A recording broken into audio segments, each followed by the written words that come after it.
ಕೇಳುತ್ತೆ ಸರ್ ಈಗ. ಕೇಳ್ತಾ ಇದೆಯಾ?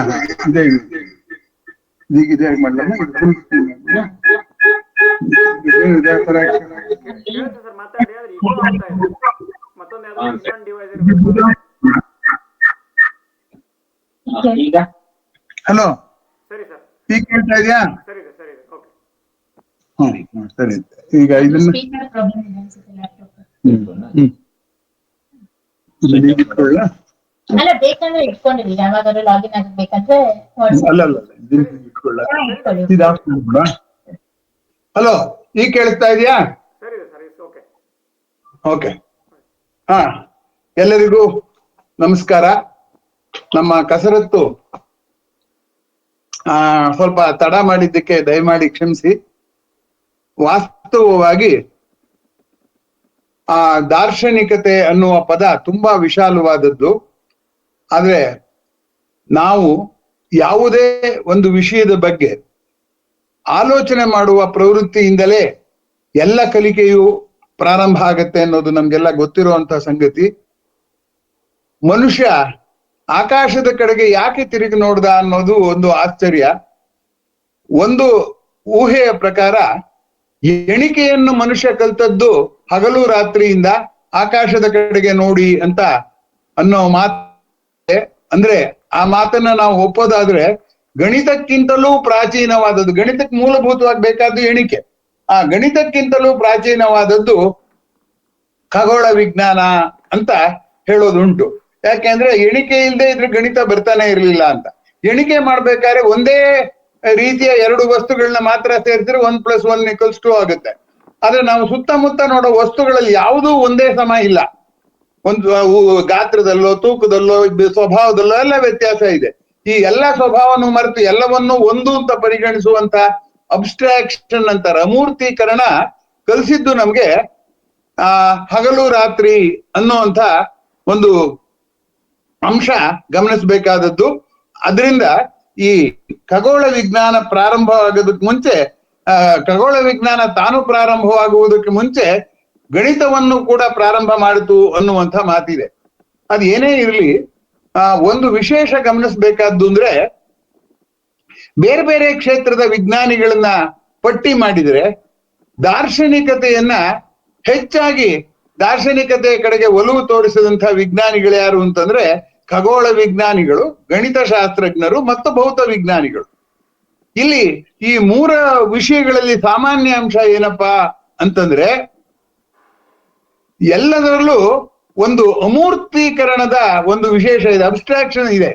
ಗಣಿತನೇ ಅಬ್ಸ್ಟ್ರಾಕ್ಷನ್ ಹಾಗೆ ನೋಡಿದ್ರೆ. ಹಾಗಾಗಿ ಬೇರೆ ವಿಷಯಗಳಲ್ಲಿ ಭೌತ ವಿಜ್ಞಾನದಲ್ಲೂ ಕೂಡ ಅಬ್ಸ್ಟ್ರಾಕ್ಷನ್ ಬರುತ್ತೆ, ಅದರಲ್ಲಿ ಗಣಿತದ ಲೆಕ್ಕಾಚಾರವೂ ಬರುತ್ತೆ. ಹೀಗಾಗಿ ಈ ಮೂರು ವಿಷಯಗಳಲ್ಲಿ ದಾರ್ಶನಿಕರು ಏಕೆ ಹೆಚ್ಚು ಅನ್ನೋ ಪ್ರಶ್ನೆಯನ್ನು ಇಟ್ಕೊಂಡು ಈ ವಿಷಯವನ್ನ ನಾನು ಆಯ್ಕೆ ಮಾಡಿದೆ. ಈಗ ಪ್ರಾರಂಭದಿಂದ ಮೊದಲು ಖಗೋಳ ವಿಜ್ಞಾನ ಪ್ರಾರಂಭ ಆದದ್ದು ಹೇಗೆ, ಅದು ದಾರ್ಶನಿಕತೆ ಆದದ್ದು ಹೇಗೆ ಅನ್ನುವಂಥದ್ದನ್ನ ನೋಡೋಣ. ವಾಸ್ತವವಾಗಿ ಖಗೋಳ ವಿಜ್ಞಾನದ ಅಧ್ಯಯನ ಮಾಡೋರು ಏನ್ ಮಾಡಿದ್ರು ಅಂತಂದ್ರೆ, ಮಾನವ ತನ್ನ ಅಗತ್ಯಗಳ ಪೂರೈಕೆಯಲ್ಲೇ ದಿನವನ್ನು ಕಳೆಯುವಾಗ ತನ್ನ ಸ್ವಯಂ ಪ್ರಜ್ಞೆ, ತನ್ನ ಹಸಿವಿನ ಪ್ರಜ್ಞೆ, ತನ್ನ ಆಸೆಯ ಪ್ರಜ್ಞೆ, ತನ್ನ ಭಯದ ಪ್ರಜ್ಞೆಯಲ್ಲೇ ಇದ್ದ ಮಾನವ ತಾನು ಒಂದು ಕಡೆ ನೆಲೆ ನಿಂತು ತನ್ನ ಹಸಿವೆಗಳನ್ನ ಪೂರೈಸಿಕೊಂಡ ಮೇಲೆ ಇದಕ್ಕಿದ್ದ ಹಾಗೆ ಅವನಿಗೆ ತನ್ನ ಸುತ್ತನ್ನು ಅರ್ಥ ಮಾಡ್ಕೋಬೇಕು ಅನ್ನುವಂಥ ಆಲೋಚನೆ ಬಂತು. ಆದ್ರಿಂದ ಸಾಮಾನ್ಯವಾಗಿ ಹೇಳೋದೇನಂದ್ರೆ ವಿಜ್ಞಾನ ಪ್ರಶ್ನೆಯಿಂದ ಬಂತು ಅಂತ. ಆದರೆ ನಿಜವಾದ ಅರ್ಥದಲ್ಲಿ ಆಲೋಚನೆ ಮಾಡಿದ್ರೆ ವಿಜ್ಞಾನದ ಇತಿಹಾಸ ಮತ್ತು ಸಾಹಿತ್ಯ, ಕಲೆಯ ಎಲ್ಲ ಇತಿಹಾಸ ಗಮನಿಸಿದ್ರೆ ಪ್ರಶ್ನೆಯಿಂದ ಕಲಿಕೆ ಶುರುವಾಯಿತು. ಕಲಿಕೆಯ ಒಂದು ಭಾಗ ವಿಜ್ಞಾನ ಅಷ್ಟೇ. ಆದ್ದರಿಂದ ಮೊದಲು ಈ ಪ್ರಶ್ನೆಯನ್ನ ಹಾಕುವಂಥವ್ರನ್ನ ಏನಂತ ಕರೀತಾ ಇದ್ರು ಅಂದ್ರೆ ನ್ಯಾಚುರಲ್ ಫಿಲಾಸಫರ್ಸ್ ಅನ್ನೋರು, ನೈಸರ್ಗಿಕ ದಾರ್ಶನಿಕರು ಅಂತ ಕರೆಯೋರು. ಈ ನೈಸರ್ಗಿಕ ದಾರ್ಶನಿಕರು ಆಕಾಶ ನೋಡುವಾಗ ಹಗಲಿನಲ್ಲಿ ಒಂದು ನಕ್ಷತ್ರ ಕಾಣಲ್ಲ, ಬೆಳಕಿದೆ, ರಾತ್ರಿಯಲ್ಲಿ ನಕ್ಷತ್ರ ಕಾಣುತ್ತೆ. ಇಂತಹ ಅನೇಕ ಆಶ್ಚರ್ಯಗಳನ್ನ ಅವರು ಎದುರಿಸ್ಬೇಕಾಯ್ತು. ಆದ್ರೆ ತುಂಬಾ ವಿಚಿತ್ರವಾಗಿ ಆ ವಿಷಯವನ್ನು ಪ್ರಶ್ನೆ ಮಾಡಿದೆ. ಮೊದಲು ನೈಸರ್ಗಿಕ ದಾರ್ಶನಿಕರು ಏನನ್ನ ಪ್ರಶ್ನೆ ಮಾಡಿದ್ರು ಅಂದ್ರೆ ಪ್ರಪಂಚ ಯಾವುದರಿಂದ ಆಗಿದೆ ಅನ್ನೋ ಪ್ರಶ್ನೆ ತಗೊಂಡ್ರು. ಒಬ್ಬ ಹೇಳ್ದ ಪ್ರಪಂಚ ಎಲ್ಲ ಘನವಸ್ತುವಿನಿಂದ ಆಗಿದೆ, ಅದು ಬಿಸಿ ಆಗ್ಬಿಟ್ಟು ದ್ರವ ಆಗ್ಬಿಡುತ್ತೆ, ಆಮೇಲೆ ಆವಿ ಆಗ್ಬಿಟ್ಟು ಅನಿಲ ಆಗುತ್ತೆ ಅಂತ ಒಬ್ಬ ಹೇಳ್ದ. ಇನ್ನೊಬ್ಬ ಪ್ರಪಂಚವೆಲ್ಲ ದ್ರವದಿಂದ ಆಗಿದೆ ಅಂತ ಹೇಳ್ದ. ಇನ್ನೊಬ್ಬ ಪ್ರಪಂಚವೆಲ್ಲ ಶಕ್ತಿಯಿಂದ ಆಗಿದೆ ಅಂತ ಹೇಳ್ದ. ಅಂದ್ರೆ ವಸ್ತುವಿನ 3 ಭೌತಿಕ ಸ್ಥಿತಿಗಳಲ್ಲಿ ಯಾವುದೋ ಒಂದೇ 3 ರೂಪವನ್ನು ತಳೆಯುತ್ತೆ ಅನ್ನೋಂಥ ಆಲೋಚನೆ ಬಂತು. ಅಂದ್ರೆ ಘನವಸ್ತುವನ್ನು ಕಾಯಿಸಿದಾಗ ದ್ರವ, ದ್ರವವನ್ನು ಕಾಸಿದಾಗ ಅನಿಲ ಬರುತ್ತೆ ಅಂದ್ರೆ ಏನರ್ಥ? ಘನವಸ್ತುವಿನಲ್ಲಿ ಕಣಗಳು ಕಡಿಮೆ, ಕಣಗಳು ಜಾಸ್ತಿ, ಶಕ್ತಿ ಕಡಿಮೆ. ದ್ರವದಲ್ಲಿ ಕಣಗಳು ಅಷ್ಟೇ ಇದ್ರೆ ಶಕ್ತಿ ಜಾಸ್ತಿ, ಮಧ್ಯ ಜಾಗವು ಜಾಸ್ತಿ. ಅದೇ ಒಂದು ವಸ್ತುವನ್ನು ಕಾಯಿಸಿದಾಗ ಶಕ್ತಿ ಮತ್ತು ಶೂನ್ಯ ಅದಕ್ಕೆ ಸೇರ್ಪಡೆಯಾಗುತ್ತೆ. ಬೇರೆ ಬೇರೆ ಪ್ರಮಾಣದಲ್ಲಿ ಅನಿಲದಲ್ಲಿ ಅತ್ಯಧಿಕ ಪ್ರಮಾಣದಲ್ಲಿ ಶೂನ್ಯ ಇದೆ, ಅತ್ಯಧಿಕ ಪ್ರಮಾಣದಲ್ಲಿ ಶಕ್ತಿ ಇದೆ ಅಂತ. ಆದ್ರಿಂದ ಈ 3 ಅಂತರ್ಪರಿವರ್ತನೀಯ ಅನ್ನೋದನ್ನ ಈ ನ್ಯಾಚುರಲ್ ಫಿಲಾಸಫರ್, ನೈಸರ್ಗಿಕ ದಾರ್ಶನಿಕರು ಕಂಡುಕೊಂಡ್ರು. 3 ಭಾಗ ವರ್ಗೀಕರಣ ಮಾಡಿದ್ದು ವಿವಿಧತೆ ಆದ್ರೆ ಆ 3ರಲ್ಲೂ ಸಾಮಾನ್ಯ ಅಂಶ ಇರೋದನ್ನ ಏಕತೆ ಅಂತ ನಾವು ಹೇಳ್ಬೋದು. ಹೀಗೆ ಮಾಡುವಾಗ ಆಕಾಶದ ಬಗ್ಗೆ ಅವರು ಪ್ರಶ್ನೆ ಮಾಡ್ಬೇಕು. ಈಗ ಪ್ರಶ್ನೆ ಆಕಾಶದಿಂದಾಗಿ ಎದ್ದದ್ದು, ಪ್ರಶ್ನೆ ಎದ್ದದ್ದು ಮೆದುಳಿನಲ್ಲಿ. ಎಲ್ಲಿ ಉತ್ತರ ಹುಡುಕ್ಬೇಕು? 2 ತರ ಉತ್ತರ ಹುಡುಕ್ಬಹುದು. ಆಕಾಶನೇ ನೋಡಿ ಒಂದು ತೀರ್ಮಾನ ಬರೋದು, ಅಥವಾ ನನ್ನ ಮನಸ್ಸಿಗೆ ಏನ್ ಹೊಳೆಯುತ್ತೋ ಅದನ್ನ ಹೇಳೋದು ಉತ್ತರ. ನನಗೊಂದಂದ್ರೆ ಊಹೆ. ಅಲ್ಲಿ ಆಲೋಚನೆಗಿನ್ನ ಹೆಚ್ಚಾಗಿ ಕಲ್ಪನೆ ಮತ್ತು ಊಹೆಯ ಪಾತ್ರವೇ ಜಾಸ್ತಿ ಆಗಿತ್ತು. ಈ ಖಗೋಳ ವಿಜ್ಞಾನದ ಪ್ರಾರಂಭ ಗಮನಿಸಿ ಅನೇಕ ವಿಚಿತ್ರವಾದಂತಹ ಕಲ್ಪನೆಗಳು ಇದ್ವು. ಈಗ ಉದಾಹರಣೆಗೆ ಆಕಾಶ ಅನ್ನೋದು ಒಂದು ಗುಡಾರದ ತರ ಇದೆ ಅಂತ ಒಂದು ಕಲ್ಪನೆ. ಆಕಾಶ ಅನ್ನೋದು ಗುಡಾರದ ತರ ಇದ್ರೆ ನೀವು ಹಿಂದಿನ ಕಾಲದಲ್ಲಿ ಇದ್ದಂತ ಟೂರಿಂಗ್ ಟಾಕೀಸ್ ನೋಡಿರ್ಬೋದು. ಅಲ್ಲಿ ಬಟ್ಟೆಗೆ ಕೆಳಗಿನಿಂದ ಕೋಲಿನ ಆಧಾರ ಕೊಡ್ತಾ ಇದ್ರು. ಇಲ್ಲಿ ಆಧಾರವೇ ಇಲ್ವಲ್ಲ, ಈ ಬಟ್ಟೆಯ ಗುಡಾರ ಹೇಗಿದೆ ಅನ್ನುವಂಥದ್ದು ಮೊದಲನೇ ಆಶ್ಚರ್ಯ. 2ನೇ ಆಶ್ಚರ್ಯ, ಗುಡಾರ ಬೆಳಗ್ಗೆ ಹೊತ್ತು ನೀಲಿ ಬಣ್ಣ ಇರುತ್ತೆ, ರಾತ್ರಿ ಹೊತ್ತು ಕಪ್ಪು ಬಣ್ಣ ಇರುತ್ತೆ, ರಾತ್ರಿ ಹೊತ್ತು ನಕ್ಷತ್ರ ಕಾಣುತ್ತೆ. ಈ ಗುಡಾರ ತಂತಾನೆ ಹೇಗೆ ಬದಲಾಗುತ್ತೆ ಅನ್ನೋದು ಇನ್ನೊಂದು ಆಶ್ಚರ್ಯ. ಈ ಯಾವ ಪ್ರಶ್ನೆಗೂ ಉತ್ತರ ಹೇಳುವಷ್ಟು ಅವರಿಗೆ ಮಾಹಿತಿ ನೈಸರ್ಗಿಕ ದಾರ್ಶನಿಕರಿಗೆ ಇರ್ಲಿಲ್ಲ ಅನ್ನುವಂಥದ್ದು ಗಮನಿಸ್ಬೇಕು. ಆದ್ರೆ ಈ ಊಹೆ ಮಾಡಿದಾರಲ್ಲ, ಈ ಊಹೆ ಯಾವಾಗ ಗೊಂದಲಕ್ಕುಂಟಾಗುತ್ತೋ ಅದರಿಂದ ಏನಾಗುತ್ತೆ ಅಂದ್ರೆ ಹೊಸ ಸತ್ಯಗಳು ಹೊರಗೆ ಬರೋದಕ್ಕೆ ಅನುಕೂಲ ಆಗುತ್ತೆ ಅನ್ನುವಂಥದ್ದನ್ನ ನಾವಿಲ್ಲಿ ಗಮನಿಸ್ಬೇಕಾದದ್ದು. ಆದ್ದರಿಂದ ಪ್ರಾರಂಭವಾದದ್ದು ವಿಜ್ಞಾನ ಪ್ರಶ್ನೆಗೆ ಉತ್ತರವನ್ನು ಪ್ರಕೃತಿಯಲ್ಲಿ ಹುಡುಕೋದ್ರಿಂದ ಅಲ್ಲ. ಮನುಷ್ಯ ತನ್ನ ಕಲ್ಪನೆಯಲ್ಲಿ ತನ್ನ ಮಿದುಳಿನ ಶಕ್ತಿಯಿಂದ ತಾನಿಗೇನು ಉತ್ತರ ಹೊಳೆಯುತ್ತೋ ಅದನ್ನ ಹೇಳ್ತಾ ಇದ್ದ. ಅದನ್ನ ತಾಳೆ ನೋಡುವಂಥದ್ದು ಇರ್ಲಿಲ್ಲ. ಇದು ಪ್ರಾರಂಭ ಆದದ್ದು ಫ್ರಾನ್ಸಿಸ್ ಬೇಕನ್ನ ಕಾಲದಲ್ಲಿ. ಫ್ರಾನ್ಸಿಸ್ ಬೇಕನ್ ಹೇಳ್ದ, ನಿಸರ್ಗದ ಪ್ರಶ್ನೆಗಳಿಗೆ ನೀವು ನಿಸರ್ಗ ಅಧ್ಯಯನ ಮಾಡಿ ಉತ್ತರ ಹೇಳ್ಬೇಕೆ ಹೊರತು ನಿಮ್ಮ ಮಿದುಳನ್ನು ಉಪಯೋಗಿಸ್ಕೊಂಡ್ಬಿಟ್ಟು ನಿಮಗ್ ತೋಚಿದ ಉತ್ತರವನ್ನ ಹೇಳೋ ಅಂತದ್ದಲ್ಲ ಅಂತ ತುಂಬಾ ಕಟುವಾಗಿ ಫ್ರಾನ್ಸಿಸ್ ಬೇಕನ್ ಹೇಳಿದ್ಮೇಲೆ ಈಗ ನಾವು ಯಾವ್ದನ್ನ ವಿಜ್ಞಾನ ಅನ್ನೋದನ್ನ ಪ್ರಯೋಗ ಮಾಡಿ ತಿಳ್ಕೊಬೇಕು ಅಂತ ಅನ್ಕೋತೀವೋ ಅಂತ ವಿಜ್ಞಾನ ಪ್ರಾರಂಭ ಆಯ್ತು. ಈಗ ಈ ರೀತಿಯಾಗಿ ಪ್ರಾರಂಭ ಆದಾಗ ನ್ಯಾಚುರಲ್ ಫಿಲಾಸಫರ್ಸ್ ಇಂದಲೇನೆ ಅಸ್ಟ್ರಾನಮಿ ಬಂತು, ಅಥವಾ ಖಗೋಳ ವಿಜ್ಞಾನಕ್ಕೆ ಮೂಲ ಹೇಗೆ ರಸಾಯನ ವಿಜ್ಞಾನಕ್ಕೆ ರಸಸಿದ್ಧರು ಮೂಲವೋ ಹಾಗೆ ಈ ಖಗೋಳ ವಿಜ್ಞಾನಕ್ಕೆ ಈ ನ್ಯಾಚುರಲ್ ಫಿಲಾಸಫರ್ಸ್ ಮೂಲ ಅಂತ ನಾವು ಹೇಳೋದಾದ್ರೆ ಅದು ಏನು ಆಶ್ಚರ್ಯದ ಸಂಗತಿ ಅಲ್ಲ. ಹಾಗೆ ನೋಡಿದ್ರೆ ಎಲ್ಲ ವಿಜ್ಞಾನವೂ ನ್ಯಾಚುರಲ್ ಫಿಲಾಸಫರ್ಸ್ ಇಂದಲೇ ಬಂದದ್ದು. ವಿಜ್ಞಾನಿಗಳು ಅಂತ ಕರೆದ ಮೇಲೂ, ಸೈಂಟಿಸ್ಟ್ ಅಂತ ಕರೆದ ಮೇಲೂ ನ್ಯಾಚುರಲ್ ಫಿಲಾಸಫರ್ಸ್ ಅಂತ ಕರೆಯೋದನ್ನ ಮುಂದುವರೆತಿದ್ರು. Raman is considered as last natural philosopher. ಅಲ್ಲಿಂದ ಆಚೆಗೆ ನ್ಯಾಚುರಲ್ ಫಿಲಾಸಫರ್ ಅನ್ನೋ ಹೆಸರು ಹೊಟ್ಟೋಯ್ತು, ಸೈಂಟಿಸ್ಟ್ ಅನ್ನೋ ಹೆಸರು ಬಂದ್ಬಿಡ್ತು. ಯಾಕೆ ಹಾಗಾಯ್ತು ಅಂತಂದ್ರೆ ನ್ಯಾಚುರಲ್ ಫಿಲಾಸಫರ್ಸ್ಗೆ ನಿಸರ್ಗವನ್ನ ಸಂಪನ್ಮೂಲದ ಆಕಾರ ಅಂತ ಅನ್ಕೊಂಡಿರ್ಲಿಲ್ಲ ಅವರು. ನಿಸರ್ಗವನ್ನ ಆಶ್ಚರ್ಯ ಪಡೋದು ಅಂತ ಅಷ್ಟೇ ಅಂತಿದ್ರು. ಆಶ್ಚರ್ಯ ಅಂದ್ರೆ ಏನು ಅಂದ್ರೆ ನಾವು ಗೊತ್ತಿರುವುದನ್ನ ಒಂದು ರೀತಿಯಲ್ಲಿ ಇದು ಹ್ಯಾಕ್ ಗೊತ್ತಾಯ್ತು ಅಂತ ಆಶ್ಚರ್ಯ ಪಟ್ರೆ, ಗೊತ್ತಿಲ್ಲದೆ ಇರೋದನ್ನ ಆಶ್ಚರ್ಯ ಪಡೋದು, ಆಶ್ಚರ್ಯಕ್ಕೆ ಗೊತ್ತಿಲ್ಲದೆ ಇರೋದು ಕೂಡ ಸಾಮಗ್ರಿ ಆಗುತ್ತೆ. ಹೀಗಾಗಿ ಆತ್ಮೀಯರೇ, ಖಗೋಳ ವಿಜ್ಞಾನ ಗೊತ್ತಿಲ್ಲದೆ ಇರುವ ಸವಾಲುಗಳನ್ನ ಹಾಕ್ತಾನೇ ಬಂತು. ಹಾಗಾಗಿ ಖಗೋಳ ವಿಜ್ಞಾನ ಬೆಳೀತು. ಅಂದಮೇಲೆ ಏನಾಯ್ತು, ಎಲ್ಲ ವಿಜ್ಞಾನಗಳನ್ನು ಪ್ರಾರಂಭ ಮಾಡಿದ ನ್ಯಾಚುರಲ್ ಫಿಲಾಸಫರ್ಸ್, ಆಲ್ಕೆಮಿಸ್ಟ್, ಹಾಗೆ ಖಗೋಳ ವಿಜ್ಞಾನವು ನ್ಯಾಚುರಲ್ ಫಿಲಾಸಫರ್ಸ್ ಇಂದಾನೇ ಪ್ರಾರಂಭ ಆಯ್ತು. ಆದರೆ ಖಗೋಳ ವಿಜ್ಞಾನದ ಅಧ್ಯಯನದಲ್ಲಿ ಅನೇಕ ತೊಂದರೆಗಳಿದ್ದು, ಅತ್ಯಂತ ಪ್ರಮುಖವಾದ ತೊಂದರೆ ಅಂತಂದ್ರೆ ನಮ್ಮ ಕಣ್ಣಿನ ಇತಿಮಿತಿ. ನಾವು ಡೆಮಾಕ್ರಿಟಸ್ನ ಕಾಲದಲ್ಲಿ ಕೂಡ ಏನ್ ಹೇಳ್ತಾ ಇದ್ರು ಅಂದ್ರೆ ಇಂದ್ರಿಯಾಣಂ ನಯನಂ ಪ್ರಧಾನಂ, ಅಂದ್ರೆ ಕಣ್ಣುಗಳ ಪಂಚೇಂದ್ರಿಯಗಳ ಪೈಕಿ ಕಣ್ಣೇ ಮುಖ್ಯವಾದದ್ದು ಅಂತ ಭಾವಿಸ್ಕೊಂಡಿದ್ರು. ಈ ಕಣ್ಣು ಮುಖ್ಯವಾದದ್ದು ಅನ್ನೋದು ನಿಜ ಆಗೋದಾದ್ರೆ ಕಣ್ಣಿಗೆ ಅನೇಕ ಇತಿಮಿತಿಗಳಿದೆಯಲ್ಲ, ಆ ಇತಿಮಿತಿಯನ್ನು ನಾವು ಪ್ರಯೋಗ ಮಾಡುವಾಗ್ಲೇ ಕಂಡ್ಕೋಬೇಕು. ಆ ಕಂಡ್ಕೊಳ್ಳೋಕ್ ಸಾಧ್ಯ ಆದದ್ದು ಆಕಾಶ ಕಾಯಗಳನ್ನ ಗಮನಿಸಿದಾಗ್ಲೇ ಅನ್ನುವಂಥದ್ದು ತುಂಬಾ ಗಮನಿಸ್ಬೇಕಾದಂತ ಸಂಗತಿ. ಈಗ ಉದಾಹರಣೆಗೆ ಕಣ್ಣಿನ ಸುಳ್ಳನ್ನ ಬಯಲು ಮಾಡಿದ್ದು ಯಾವುದು ಅಂದ್ರೆ ಖಗೋಳ ವಿಜ್ಞಾನ. ಈಗ ಉದಾಹರಣೆಗೆ ಆಕಾಶದಲ್ಲಿ ಸೂರ್ಯ ಪೂರ್ವದಿಂದ ಹುಟ್ಟಿ ಪಶ್ಚಿಮಕ್ಕೆ ಮುಳುಗ್ತಾನೆ ಅಂದ್ರೆ ಏನಾಯ್ತು, ಸೂರ್ಯ ಚಲಿಸ್ತಾ ಇರೋ ಹಾಗೆ ನಮ್ಮ ಕಣ್ಣಿಗೆ ಭಾಸವಾಗುತ್ತೆ. ಆದ್ರೆ ಅದು ಸೂರ್ಯನ ಚಲನೆ ಅಲ್ಲ, ಭೂಮಿಯೇ ತನ್ನ ಅಕ್ಷದ ಸುತ್ತ ಸುತ್ತತ್ತೆ ಅಂತ ತಿಳ್ಕೊಳ್ಳೋದಿಕ್ಕೆ ಬಹಳ ವರ್ಷ ಹಿಡಿತು. ಈಗ ಭೂಮಿಯನ್ನ ಅಚಲೆ ಅಂತಲೇ ನಮ್ಮ ಪುರಾಣಗಳಲ್ಲಿ ಕರೀತಾರೆ. ಹಾಗಾಗಿ ಖಗೋಳ ವಿಜ್ಞಾನದಲ್ಲಿ ಯಾವಾಗ ಉತ್ತರ ಸಿಗೋದಿಲ್ವೋ ಅದನ್ನ ಕಲ್ಪನೆಯ ಮೂಲಕ ಕಂಡುಕೊಳ್ಳೋದು, ಪುರಾಣದ ಮೂಲಕ ಕಂಡುಕೊಳ್ಳೋದು ಅಭ್ಯಾಸ ಆಗ್ಬಿಡ್ತು. ಲಕ್ಷ್ಮಿ ಚಂಚಲೆ, ವಿಷ್ಣುವಿನ ಒಬ್ಬ ಹೆಂಡತಿ ಲಕ್ಷ್ಮಿ ಚಂಚಲೆ, ಭೂಮಿ ಅನ್ನೋದು ಅಚಲೆ, ಚಲಿಸೋದೇ ಇಲ್ಲ ಅಂತ ಅನ್ನೋ ಭಾವನೆ ಇತ್ತು. ಈಗಲೂ ಮಕ್ಕಳು ನನಗೆ ಪತ್ರ ಬರೀತಾರೆ, ಭೂಮಿ ಚಲಿಸುತ್ತೆ ಅಂತ ಹೇಳ್ತಾರಲ್ಲ ಸರ್, ನಮ್ಗೆ ಚಲನೆ ಯಾಕೆ ಗೊತ್ತಾಗೋದಿಲ್ಲ ಅಂತ. ಮೊದಲನೇದಾಗಿ ಭೂಮಿ ಚಲಿಸುವಾಗ ಶಬ್ದ ಆಗೋದಿಲ್ಲ. ಎರಡನೇದು, ಚಲನೆಯನ್ನ ಅರ್ಥ ಮಾಡ್ಕೋಬೇಕಾದ್ರೆ ರೆಫರೆನ್ಸ್ ಪಾಯಿಂಟ್ ಬೇಕು. ಈಗ ಸಾಲು ಮರಗಳಿದ್ದರೆ ರಸ್ತೆಯಲ್ಲಿ ಒಂದು ಮರ ಹೋದ್ಮೇಲೆ ಇನ್ನೊಂದು ಮರ ಬರುತ್ತೆ ಅಂತ ನೋಡೋದ್ರಿಂದ ಒಂದು ವಾಹನ ಚಲಿಸ್ತಾ ಇದೆಯಾ ಇಲ್ವಾ ಅಂತ ನಾವು ಕಂಡ್ಕೋಬಹುದು. ಆದ್ರೆ ಆಕಾಶದಲ್ಲಿ ಹಗಲೊತ್ನಲ್ಲಿ ಯಾವ ರೆಫರೆನ್ಸ್ ಪಾಯಿಂಟು ಸಿಗೋದಿಲ್ಲ. ಹಾಗಾಗಿ ಭೂಮಿ ಚಲಿಸ್ತಾ ಇದೆ ಅನ್ನುವಂಥದ್ದೇ ಗೊತ್ತಾಗಲ್ಲ ಅನ್ನುವಂಥ ಸಂಗತಿ. ಮುಂದಿನ ಸಂಗತಿ, ಭೂಮಿ ಚಲಿಸ್ತಾ ಇದ್ರೆ ಆಕಾಶ ಕಾಯಿಗಳು ಚಲಿಸ್ತಾ ಇದೆ ಅಂತ ಹೇಗೆ ತೀರ್ಮಾನ ಮಾಡೋದು ಅನ್ನುವಂಥದ್ದು ಗೊತ್ತಿಲ್ಲ. ಆಗ ಮನುಷ್ಯ ಇನ್ನೂ ಆಲೋಚನೆ ಮಾಡಕ್ ಶುರು ಮಾಡ್ದ.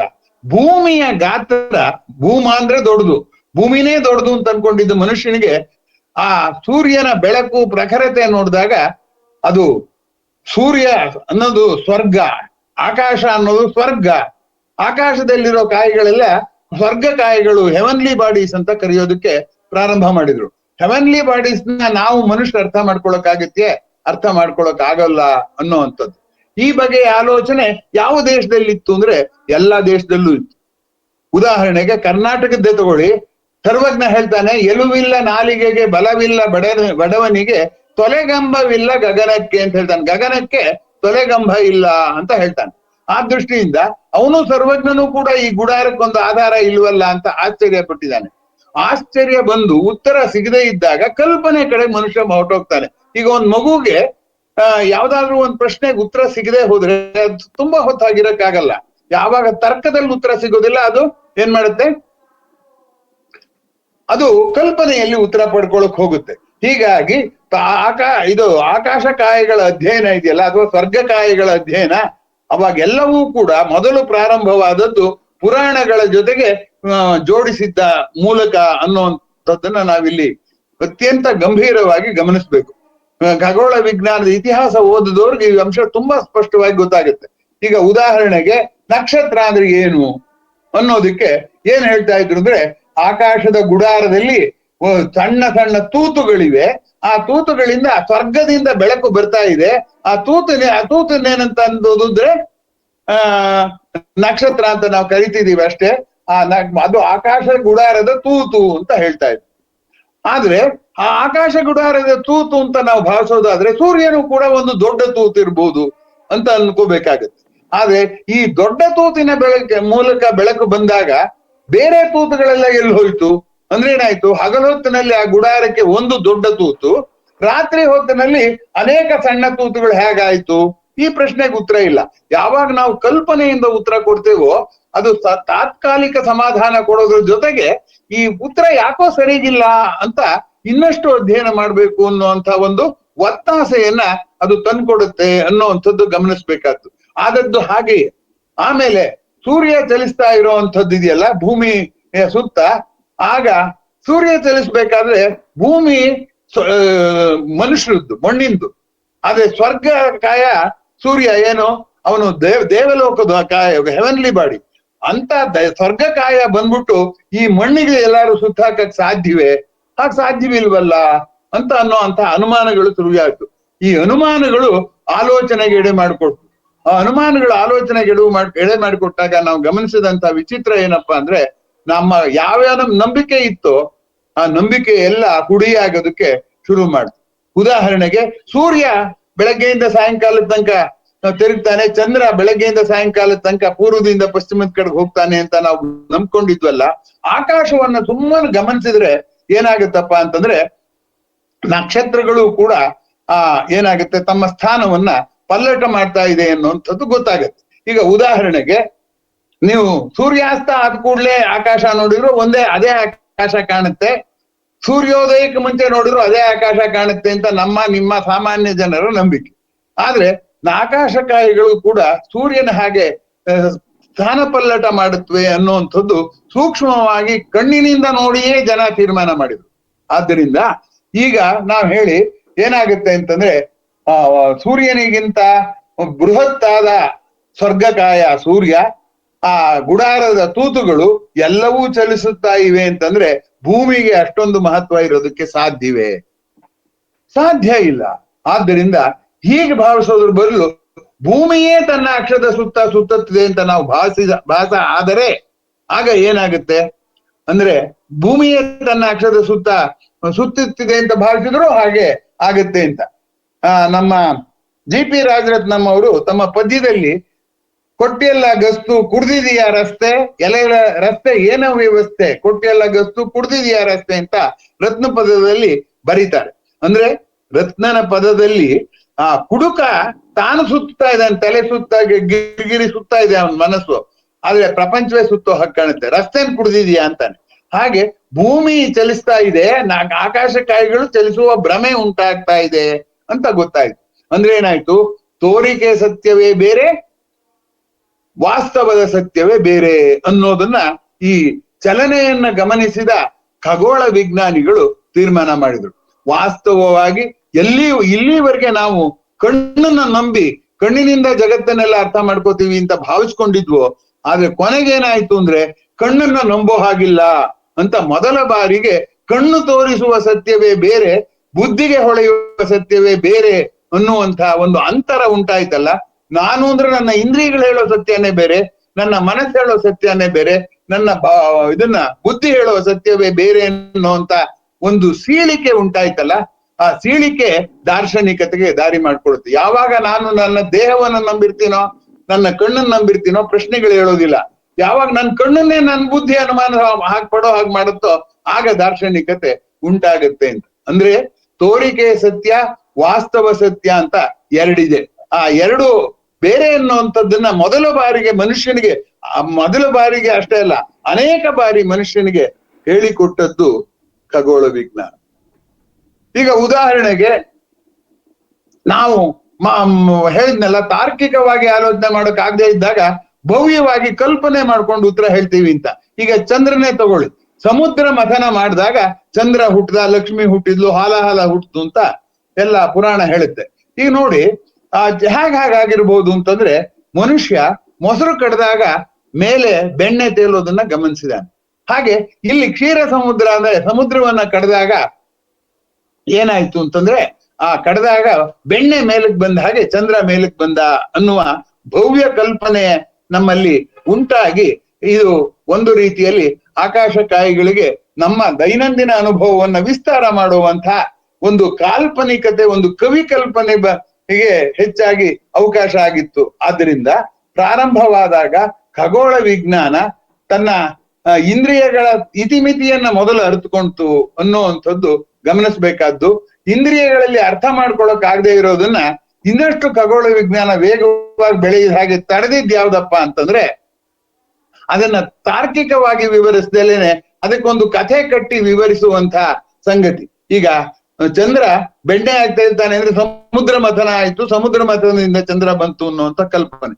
ಇಂತಹ ವಿಷಯಗಳನ್ನ ನಾವು ಇವತ್ತಿನ ಜ್ಞಾನದಿಂದ ಖಂಡಿಸೋದಲ್ಲ, ಆ ತರ ತನ್ನ ಕಲ್ಪನೆಯ ಉತ್ತರಗಳನ್ನ ಇನ್ನೊಂದು ಕಲ್ಪನೆ ಹಾಳು ಮಾಡಿದ್ರಿಂದಲೇ ಇನ್ನು ಪ್ರಕೃತಿಯ ಕಡೆಗೆ ನೋಡುವ ಆಲೋಚನೆ ಮಾಡುವ ಸಂಗತಿ ಬಂದಿತು ಅನ್ನುವಂಥದ್ದನ್ನ ಗಮನಿಸಬೇಕಾದದ್ದು. ಆದ್ರಿಂದ ಈಗ ಗುಡಾರದ ಸಿದ್ಧಾಂತ ಯಾರು ಒಪ್ಪೋದಿಲ್ಲ. ಯಾಕೆಂದ್ರೆ ಎಷ್ಟು ಪ್ರಶ್ನೆ ಹಾಕ್ಬೋದು ಅಂದ್ರೆ ಅಷ್ಟೊಂದು ಪ್ರಶ್ನೆ ಅದ್ರ ಮೇಲೆ ಹಾಕ್ಬೋದು.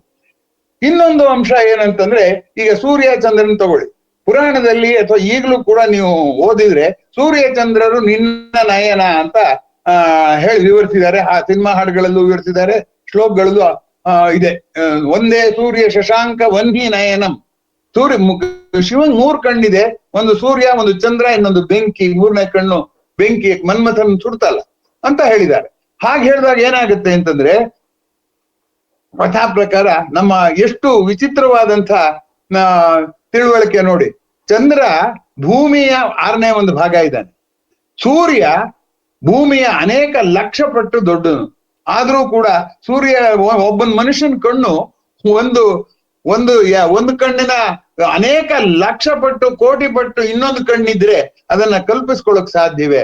ಯಾಕೆ ಹಾಗೆ ಮಾಡಿರ್ಬೋದು ಅಂದ್ರೆ, ಆಗ ಜನ ಕಣ್ಣನ್ನ ನಂಬಿದ್ರು. ಕಣ್ಣನ್ನ ನಂಬಿದ್ರೆ ನೀವು ಹುಣ್ಣಿಮೆ ದಿವಸ ನೋಡಿ, ಸೂರ್ಯೋದಯ ಸೂರ್ಯಾಸ್ತ ಆಗುವಾಗ ನೋಡಿ, ಎರಡರ ಗಾತ್ರ ಒಂದೇ ಇರುತ್ತೆ. ಆದ್ರಿಂದ ಕಣ್ಣನ್ನ ನಂಬಿ ಮೊದಲು ಯಾವುದು ಖಗೋಳ ವಿಜ್ಞಾನ ಪ್ರಾರಂಭ ಆಯಿತು ಅನ್ನುವಂಥದ್ದನ್ನ ಗಮನಿಸಿ, ಕಣ್ಣಿನ ನಂಬಿಕೆಯನ್ನ ಪ್ರಶ್ನಿಸಿ ವಿಜ್ಞಾನ ಬಂತು ಅನ್ನುವಂಥದ್ದು ಗಮನಿಸಬೇಕಾದದ್ದು. ಕಣ್ಣನ್ನ ಮೊದಲು ಪ್ರಪಂಚ ಅಂದ್ರೆ ಏನು ಅನ್ನೋ ಪ್ರಶ್ನೆ, ಅದಕ್ಕೆ ಇಂದ್ರಿಯ ಮಟ್ಟದ ವಿವರಣೆ, ಇಂದ್ರಿಯ ಮಟ್ಟವನ್ನು ನಂಬೋದು, ಆ ಇಂದ್ರಿಯ ಮಟ್ಟವನ್ನು ಬುದ್ಧಿಯಿಂದ ಪ್ರಶ್ನಿಸೋದು. ಅದರಿಂದ ಕಲೆ ಕಾವ್ಯ ಎಲ್ಲವನ್ನು ನಾವು ಪ್ರಶ್ನೆ ಮಾಡ್ತಾ ಮಾಡ್ತಾ ಅದು ವಿಜ್ಞಾನದ ಕಡೆಗೆ ಹೋಲುತ್ತೆ ಅನ್ನುವಂಥದ್ದು ಗಮನಿಸಬೇಕಾದದ್ದು. ಹೀಗಾಗಿ ಖಗೋಳ ವಿಜ್ಞಾನ ಪ್ರಾರಂಭವಾದದ್ದು ಪ್ರಶ್ನೆಯಿಂದ, ಕಣ್ಣು ಹಾಕಿದ ಪ್ರಶ್ನೆಯಿಂದ.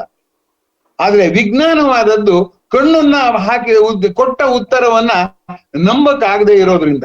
ಈಗ ಹೇಗೆ ನಮ್ಮ ಪುರಾಣಗಳನ್ನ ಬೆರೆಸದೆ ಹೋಗಿದ್ದರೆ ಇನ್ನೂ ಬೇಗ ಖಗೋಳ ವಿಜ್ಞಾನ ಬರ್ತಿತ್ತು ಅನ್ನುವಂಥದ್ದನ್ನು ಗಮನಿಸಿ. ಈಗ ಸಮುದ್ರದ ಉಬ್ಬರ ಇಳಿತಾ ಇದೆಯಲ್ಲ, ಆ ಸಮುದ್ರದ ಉಬ್ಬರ ಇಳಿತಾ ಇದೆ. ಆ ಸಮುದ್ರದ ಉಬ್ಬರ ಇಳಿತಾ ಇದ್ರೆ ಏನಾಗತ್ತದು? ಚಂದ್ರ ಹತ್ರ ಬಂದಾಗ ಸಮುದ್ರದ ನೀರು ಉಬ್ಬುತ್ತೆ. ಒಂದ್ ಕಡೆ ಉಬ್ಬಿದ್ರೆ ಆ ನೀರು ಈ ಕಡೆ ಹೋದ್ರೆ ಚಂದ್ರನ ಆ ಕಡೆ ಭಾಗದಲ್ಲಿ ನೀರು ತಳಕ್ ಬರುತ್ತೆ. ಅದನ್ನ ಇಳಿತ ಅಂತಾರೆ, ಇದನ್ನ ಉಬ್ಬರ ಅಂತಾರೆ. ಈ ಉಬ್ಬರ ಇಳಿತವನ್ನ ಗಮನಿಸಿದ್ದಾರೆ. ವಾಸ್ತವವಾಗಿ ಉಬ್ಬರ ಇಳಿತಾ ಇರೋದು ನೀರಿಗೆ ಮಾತ್ರ ಅಲ್ಲ, ಗಾಳಿಗೂ ಇದೆ ಉಬ್ಬರ ಇಳಿತ. ವಾಯುಮಂಡಲದ ಗಾಳಿ ಹಿಂದಕ್ಕೆ ಹೋಗುತ್ತೆ ಹುಣ್ಣಿಮೆ ದಿವಸ, ಇನ್ನೊಂದ್ ಕಡೆ ವಾಯುಮಂಡಲದ ಗಾಳಿ ಈ ಕಡೆಗೆ ಬರುತ್ತೆ. ಹೀಗಾಗಿ ಈ ಉಬ್ಬರ ಇಳಿತವನ್ನ ಹೀಗೆ ಗಮನಿಸಿ ನಾವು ಈಗ ಚಂದ್ರ ಆಕರ್ಷಿಸ್ತಾನೆ ಅಂತ ಅನ್ನೋ ವಿವರಣೆ ನಾವು ನೇರವಾಗಿ ತರಗತಿಯಲ್ಲಿ ಕೊಟ್ಬಿಡ್ತೀವಿ. ಆದ್ರೆ ವಾಸ್ತವ ಸಂಗತಿ ಬೇರೆ. ಏನಪ್ಪಾ ಅಂದ್ರೆ, ಆ ಉಬ್ಬರ ಇಳಿತ ಏಕಾಯ್ತು ಅನ್ನೋ ಪ್ರಶ್ನೆನೆ ಮಾಡ್ಕೊಳ್ದಲೆ ಅದಕ್ಕೆ ಬೇರೆ ವಿವರಣೆಯನ್ನ ಕೊಟ್ಟಿರೋದನ್ನ ನಾವು ವಚನಗಳಲ್ಲಿ ನೋಡ್ಬೋದು. ಬಸವಣ್ಣವ್ರು ಹೇಳ್ತಾರೆ, ಚಂದ್ರೋದಯಕ್ಕೆ ಅಂಬುದಿ ಹೆಚ್ಚುವುದಯ್ಯ, ಚಂದ್ರ ಕೊಂದೆ ಅದು ಕುಂದುವುದಯ್ಯ, ಅಂಬುದಿಯ ಮುನಿ ಆಪೋಷಣ ಕೊಂಡಾಗ ಚಂದ್ರಮನ ಅಡ್ಡ ಬಂದನೆ, ಚಂದ್ರಮನ ರಾಹು ನುಂಗುವಾಗ ಅಂಬುದಿ ಬೊಬ್ಬಿಟ್ಟೀತೆ, ಯಾರಿಗೆ ಯಾರಿಲ್ಲ ಕೆಟ್ಟವಂಗೆ ಕೆಳೆ ಇಲ್ಲ, ಜಗದ ನೆಂಟ ನೀನೇ ಕೂಡಲ ಸಂಗಮ ದೇವ ಅಂತ ಬಸವಣ್ಣವ್ರು ಬರೆದ್ರು. ಆದ್ರಿಂದ ಅವರು ಖಗೋಳ ವಿಜ್ಞಾನಿಗಳು ಅಂತ ವಾದ ಮಾಡೋ ಒಂದಷ್ಟು ಜನ ಇದ್ದಾರೆ. ಇನ್ ಕೆಲವರು ಅವ್ರಿಗೆ ಖಗೋಳ ವಿಜ್ಞಾನ ಅನ್ನೋದು ಏನೂ ಗೊತ್ತಿರ್ಲಿಲ್ಲ, ಸುಳ್ಳು ಹೇಳಿದ್ರು, ಇದೆಲ್ಲ ಬರೀ ಮೂಢನಂಬಿಕೆ ಅಂತ ಹೇಳೋರಿದ್ದಾರೆ. ನನ್ನ ದೃಷ್ಟಿ ಬೇರೆ. ಮೂಢನಂಬಿಕೆಯಿಂದಲೇ ಸರಿಯಾದ ನಂಬಿಕೆಗೆ ಹೋಗ್ಬೇಕಾಗತ್ತೆ.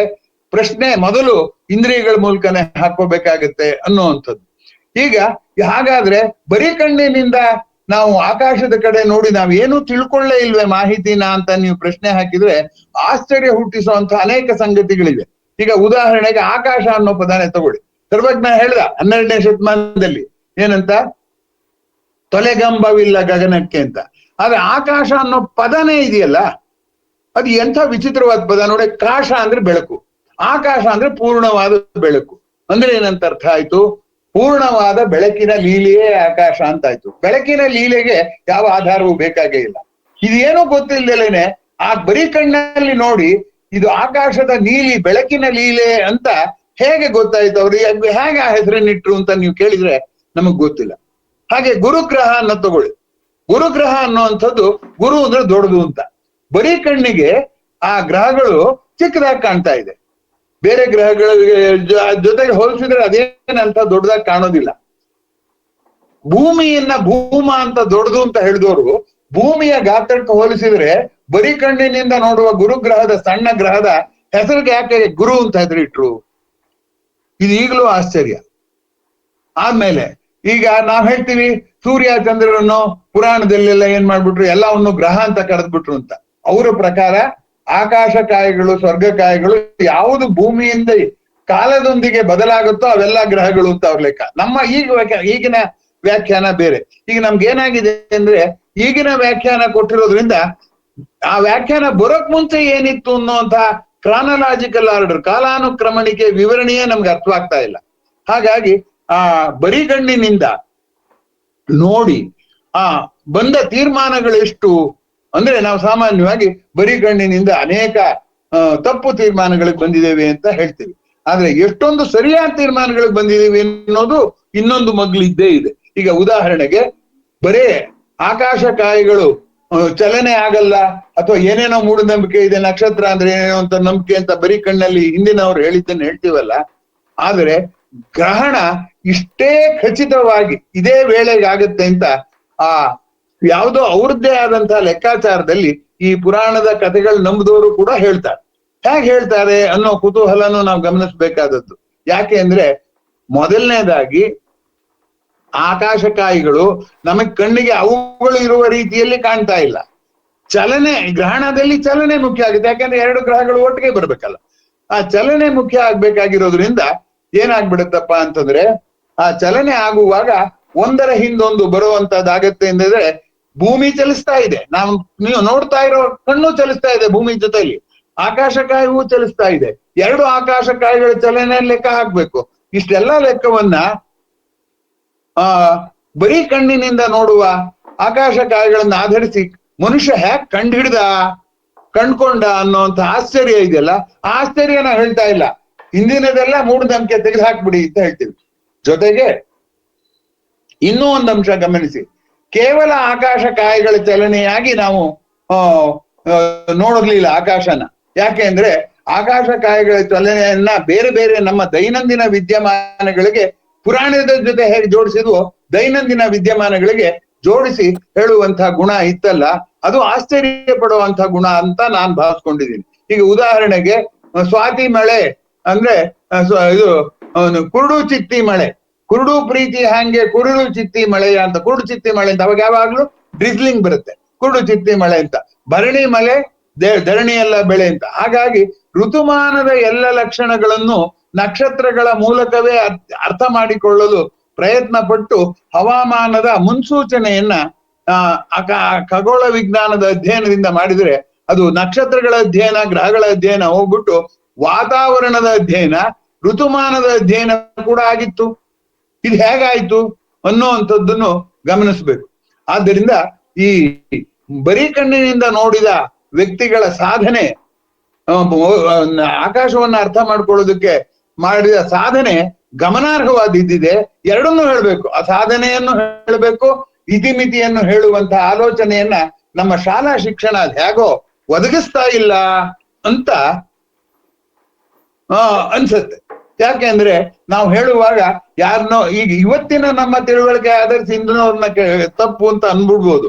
ಆದ್ರೆ ಅವರ ಇತಿಮಿತಿಯನ್ನ ಆಧರಿಸಿ ಅದನ್ನ ಆಶ್ಚರ್ಯನೂ ಪಡಬೇಕಾದದ್ದು ಎರಡೂ ಮಾಡಿದ್ರೇನೆ ಅದು ನಮ್ಗೆ ಸಾಧ್ಯ. ಹಾಗಾಗಿ ಋತುಮಾನದ ಏರುಪೇರುಗಳನ್ನೆಲ್ಲ ಮುನ್ಸೂಚನೆ ಕೊಡಿ. ಈಗ ನೋಡಿ, ಈ ಕಾಮನ ಹುಣ್ಣಿಮೆ ಆದಾಗ ಕಾಮನ ಬೂದಿ ಕದರೋಕೆ ಮಳೆ ಬರುತ್ತೆ ಅಂತ. ಕಾಮನ ಹುಣ್ಣಿಮೆಯಲ್ಲಿ ಯಾವಾಗ್ಲೂ ಒಂದು ತುಂತುರು ಮಳೆ ಬರೋದು, ಜೋರ್ ಮಳೆ ಅಲ್ದಿದ್ರು, ಮಿಂಚು ಗುಡುಗಿನ ಮಳೆ ಅಲ್ದಿದ್ರು ತುಂತುರು ಮಳೆ ಬರೋದು. ಹೀಗಾಗಿ ಈ ಪುರಾಣದ ಒಂದು ಕಥೆಯನ್ನ ಆಧರಿಸಿ ಇಲ್ಲಿ ವಿವರಣೆ ಕೊಟ್ಟಿದ್ದರ ಜೊತೆಗೆ ಮುನ್ಸೂಚನೆ, ಪ್ರಿಡಿಕ್ಟ್ ಮಾಡೋದು ಎಲ್ಲಾ ವಿಜ್ಞಾನದ ಒಂದು ವಿಧಾನ ಅಂತ ಅನ್ಕೊಳ್ಳೋದಾದ್ರೆ, ಈ ಮುನ್ಸೂಚನೆ ಕೊಡುವಂತಹ ಶಕ್ತಿಯನ್ನ ಬರೀ ಕಣ್ಣಿನ ನೋಟದಿಂದಲೇ ಹೇಗೆ ಜನ ಸಾಧಿಸಿದ್ರು ಅನ್ನುವಂಥದ್ದು ಗಮನಿಸ್ಬೇಕಾದ್ದು. ಹಾಗಂದ್ಬಿಟ್ಟು ಹಿಂದೆ ಬರೀ ಕಣ್ಣಿನಿಂದ ಸಾಧಿಸಿದ್ದೆ ಶ್ರೇಷ್ಠ ಅಂತ ನಾನು ಹೇಳ್ತಿದ್ದೀನಿ ಅಂತ ಬೇಗ ದುಡುಕಿನ ತೀರ್ಮಾನ ತೆಗೆದುಕೊಳ್ಬೇಡಿ. ಪ್ರಯೋಗದಿಂದ, ಪ್ರಯತ್ನದಿಂದ ಮತ್ತು ತರ್ಕದಿಂದ ಮುನ್ಸೂಚನೆ ನೀಡೋದು. ಗ್ರಹಣ ಒಂದು ಮುನ್ಸೂಚನೆ ಬರೀ ಕಣ್ಣವ್ರು ನೀಡಿದ್ರೆ, ವಿಜ್ಞಾನಿಗಳು ಎಷ್ಟು ಮಟ್ಟಿಗೆ ಮುನ್ಸೂಚನೆ ನೀಡಿದಾರಪ್ಪ ಅಂತಂದ್ರೆ, ಒಂದು ಗ್ರಹವನ್ನ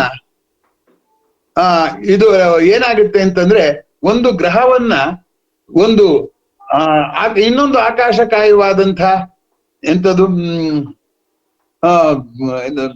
ಧೂಮಕೇತು ಇದೇ ವೇಳೆಗೆ ಬಡಿಯುತ್ತೆ ಅಂತ ಮುನ್ಸೂಚನೆ ಕೊಡುವ ಮಟ್ಟಿಗೆ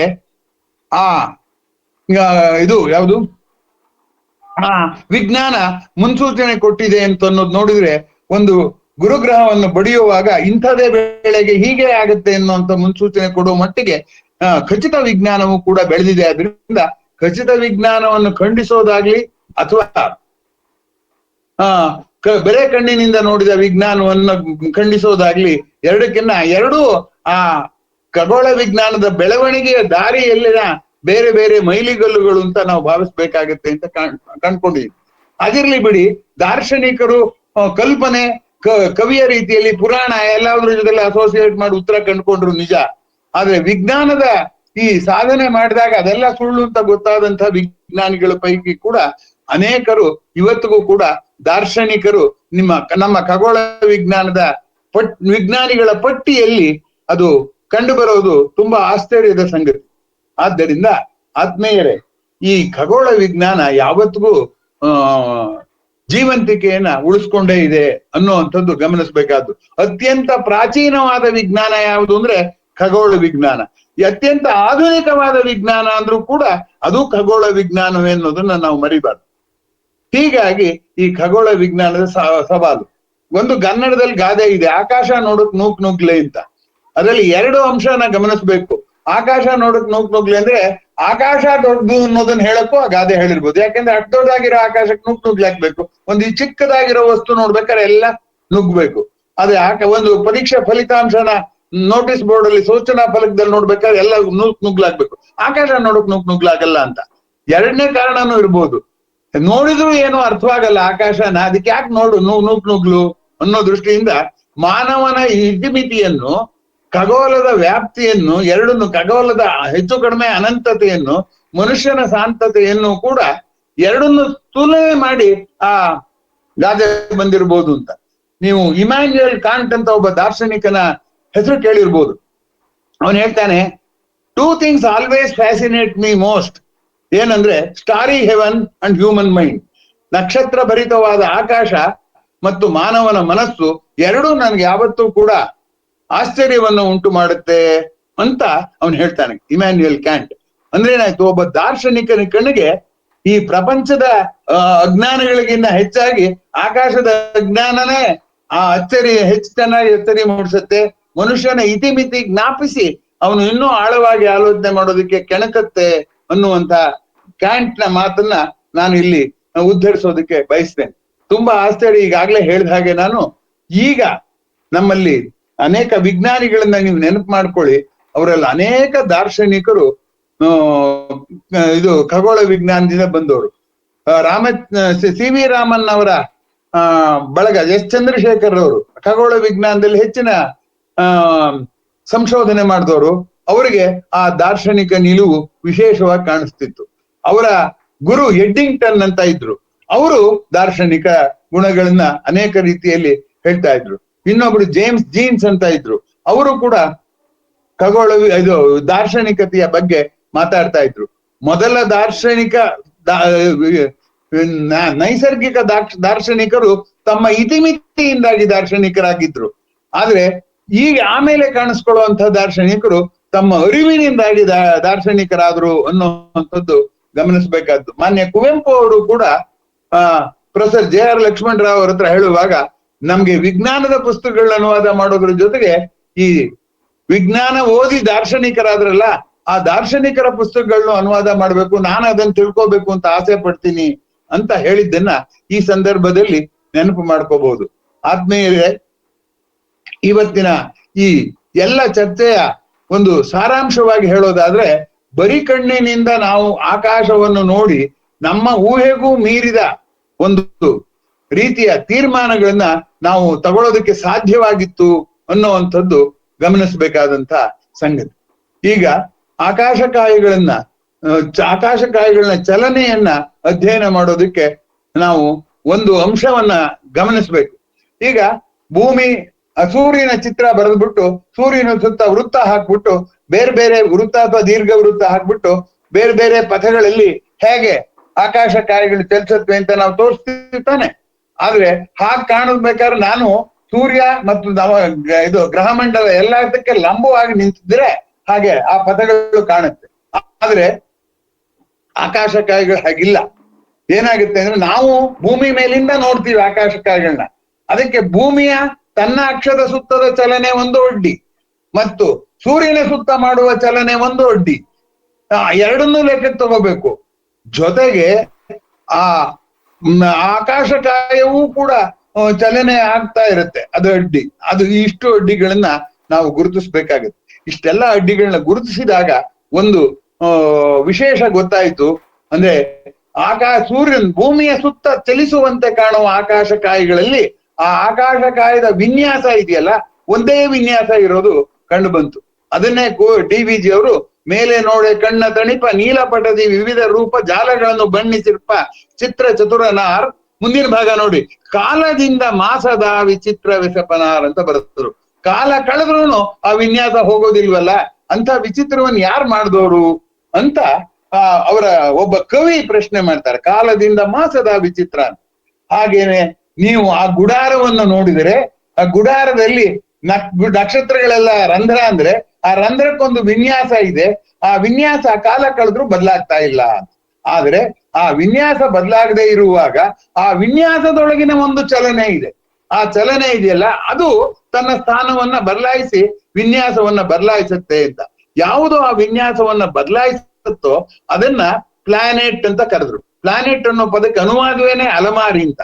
ಅಂದ್ರೆ ಖಚಿತ ವಿನ್ಯಾಸದಲ್ಲಿ ಆ ವಿನ್ಯಾಸದ ಅಂದಗೆಡಿಸುವ ಅಲೆಮಾರಿ ಇದೆಯಲ್ಲ, ಅದು ಗ್ರಹ ಅಂತ. ಯಾಕೆ ಅಂದ್ರೆ ಗ್ರಹಗಳಿದೆಯಲ್ಲ, ಅವುಗಳ ಚಲನೆ ತಮ್ಮ ಬೇರೆ ನಕ್ಷತ್ರಗಳ ಸಾಪೇಕ್ಷವಾಗಿ ನೋಡಿದ್ರೆ ಚಲಿಸುವಂಥದ್ದು ಕಾಣುತ್ತೆ. ಸ್ಥಿರವಾದ ವಿನ್ಯಾಸದಲ್ಲಿ ಅಸ್ಥಿರವಾಗಿ, ಈಗ ನಾನು ಸುಮ್ಮನೆ ಒಂದೇ ಕಡೆ ಕೂತಿದ್ದೀನಿ, ಗಾಳಿ ಬೀಸಿದ್ರೆ ನನ್ನ ಬಟ್ಟೆ ಎಲ್ಲ ಹಾರಾಡ್ತಾ ಇದೆ. ಹಾರಾಡುವ ಬಟ್ಟೆಯೇ ಬೇರೆ, ಸ್ಥಿರವಾಗಿರುವ ನನ್ನ ದೇಹದ ಆಕಾರವೇ ಬೇರೆ ಅನ್ನೋ ಹಾಗೆ ಅದಕ್ಕೆ ಪ್ಲಾನೆಟ್ ಅಂತ ಹೆಸರಿಟ್ಟು. ಆದ್ರಿಂದ ಅಲೆಮಾರಿ ಅನ್ನೋ ಪದದ ಅರ್ಥದಿಂದ ಅದು ಬಂತು.